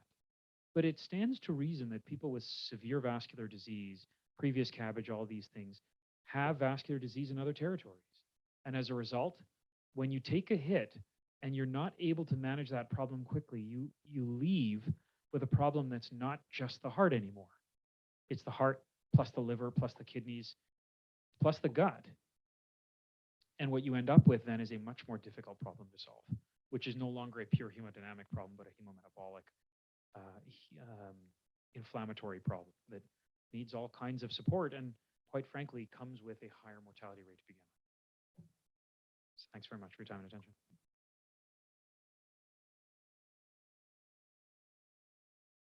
It says, how important is patient assessment, before you jump onto procedure, and also small vessel taking away life in very high risk hemodynamics. So I think this is a clear case which says how we have to plan procedure and how well, if you put an MCS well in advance, how it makes difference to the patient. 15 years ago, I make the comment that 15 years ago, if this guy comes with an ACS and he's had previous CABG and his EF is this bad, how many people would say, just treat it medically? Don't do an angiogram, just treat it medically, right? These were the patients that didn't make it to the cath lab, right? Instead, they just got treated medically because it was felt to be the safest option, right? It's all we had to offer. And then at some point while they were at home, they had a cardiac arrest and they died. Whether it was the next day or years later, we didn't know, right? But they weren't provided revascularization despite knowing the revascularization helped because we didn't have the tools or the understanding of complex procedures to be able to provide that therapy safely. The world's different now, right? We're moving forward. And as a result, we need to make sure that we use best practices and that we iterate our toolbox to be able to provide that care, right? And take the lessons and lumps that we learn out of difficult cases like these and, apply the pedals approach or whatever approach you choose to apply to remember that you're going to do things better next time. In this case, after right heart catheterization, say you think that this man developed ischemia subsequently in next few hours. You think an impeller upfront, say 12 hours before or so, would make difference rather than putting impeller at that time? Yeah, you meant to say basically, does an impeller of some duration gives you a little amount of yeah. So how many hours you would? Yeah. So pre-procedure implant in this sort of a scenario, I think is appropriate because it's a high risk PCI. I would not have put an Impeller in this guy the day prior because he wasn't clearly in shock, right? And there is little to be gained there. If, on the other hand, I brought him to the cath lab or in the IC, they decided to do hemodynamics, determined that he was in shock or that he was borderline, tried to medically optimize him and could not, then it's a completely different scenario, right? Where then you may make the argument of doing hemodynamic tailoring using a support device because effectively that person is demonstrating end organ hypoperfusion in the setting of their pulmonary pressures. At that point, he was not deserving the impeller. Yeah, so at this point, prior to the PCI, he doesn't need it because he's not in shock. The index is 2, right? But he's compensated. He's not having trouble. But the minute I touched him, he did. That was the problem. This also underscores, how MR complicates, your severe LV dysfunction further. So guy with MR, and his reserve is further down. So your forward output is further low. It's probably worth mentioning and remembering that the algorithm, right, that Jamie came up with, the algorithm that you had on your slide, these things, it's not validated, right? That's just a good idea, right? And in fact, when they sussed out, I'd have to ask Jamie for the update, but when they sussed out their data, they saw that their internal decision making was pretty consistent, but that not all of those factors really bore out to actually have affected their decision making. And they don't know that I didn't see the data of whether or not the decision making that they made actually had an impact on their numbers, on their outcomes. But it's a place to start. It's a reasonable place to start. The responsibility here now, having developed a protected PCI algorithm for India as a group of operators with the help of industry and clinical support from our colleagues, is that we actually have to follow it now, right? We have a document now. We made it. It's ours. If we don't follow it, then not only do we not necessarily do right by our patients and our own colleagues, but we lose an opportunity in India to move forward, to be leaders, right?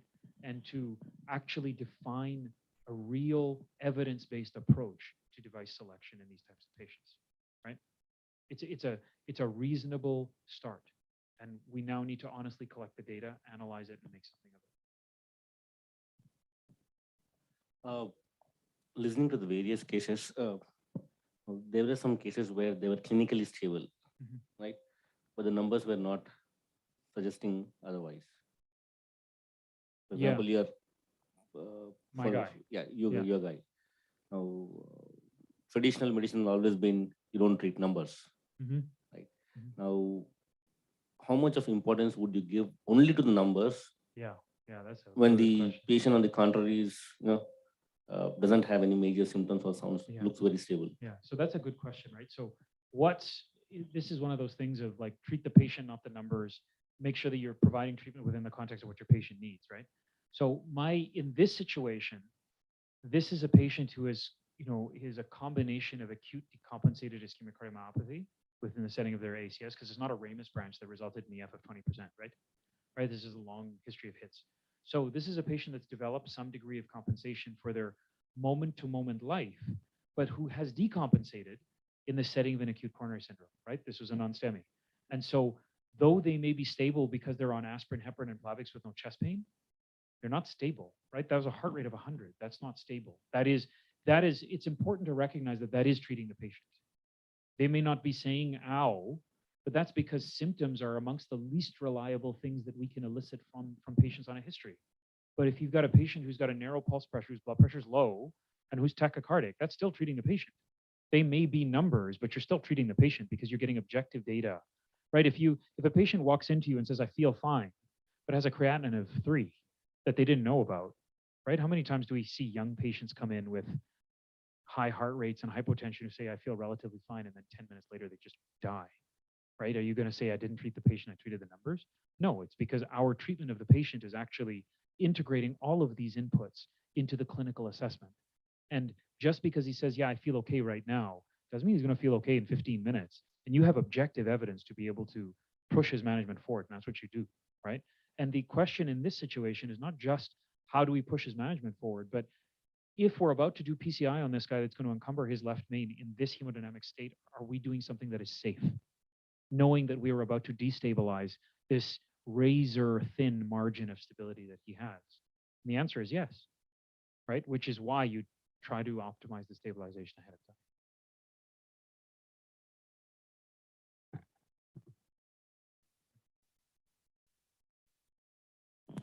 I think the last case you presented is really great. So from industry side, Really? Because I hate it.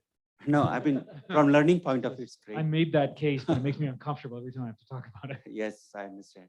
So I think we get several requests, not from this hospital, but some of the hospitals that they have a patient who's high risk PCI, and can we use Impeller as a standby? So in case patient crash on table or collapse, then they will consider using Impeller.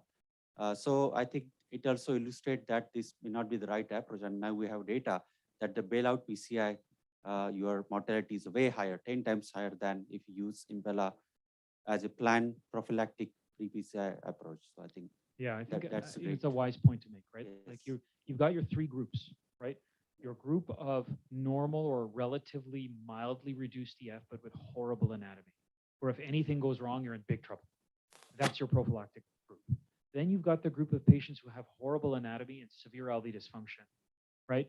Those patients, to get really good results, you're going to have to atherectomize and image and all these kinds of things. Those people are getting a pump, period. Those are the patients that clearly need it, right? Based on, how we're trying to contemporarily practice and based on a lot of data out there, not the one randomized controlled trial that's out there now, but there's more coming, right? With Protect 4, that's what's going to show this, right?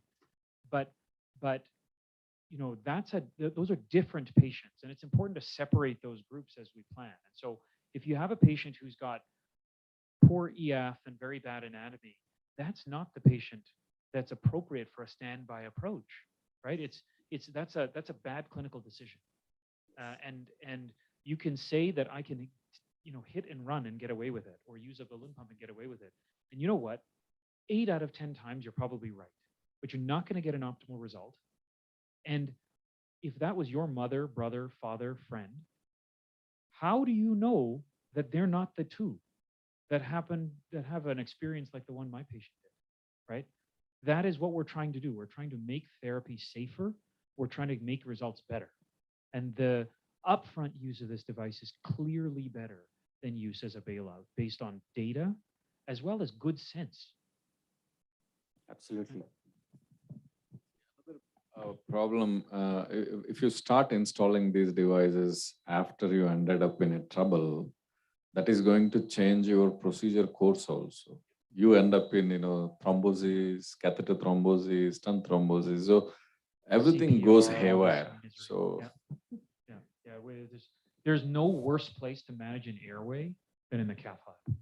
They're trying to intubate hanging from the ceiling with 1 foot on top of the eye. It's a mess, right? So it's almost always planning. A little bit more planning is worth its weight in gold, right? Because it avoids problems. And you can't prove the counterfactual, right? You don't know what would have happened if you didn't use it and nothing went wrong.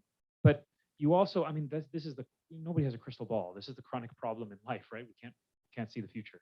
So we use what we know, right? And we use the best data that we have. And I think we have some pretty good evidence now and pretty good understanding of physiology and hemodynamics to make these decisions properly. So nice. Yeah. You want. Thank you.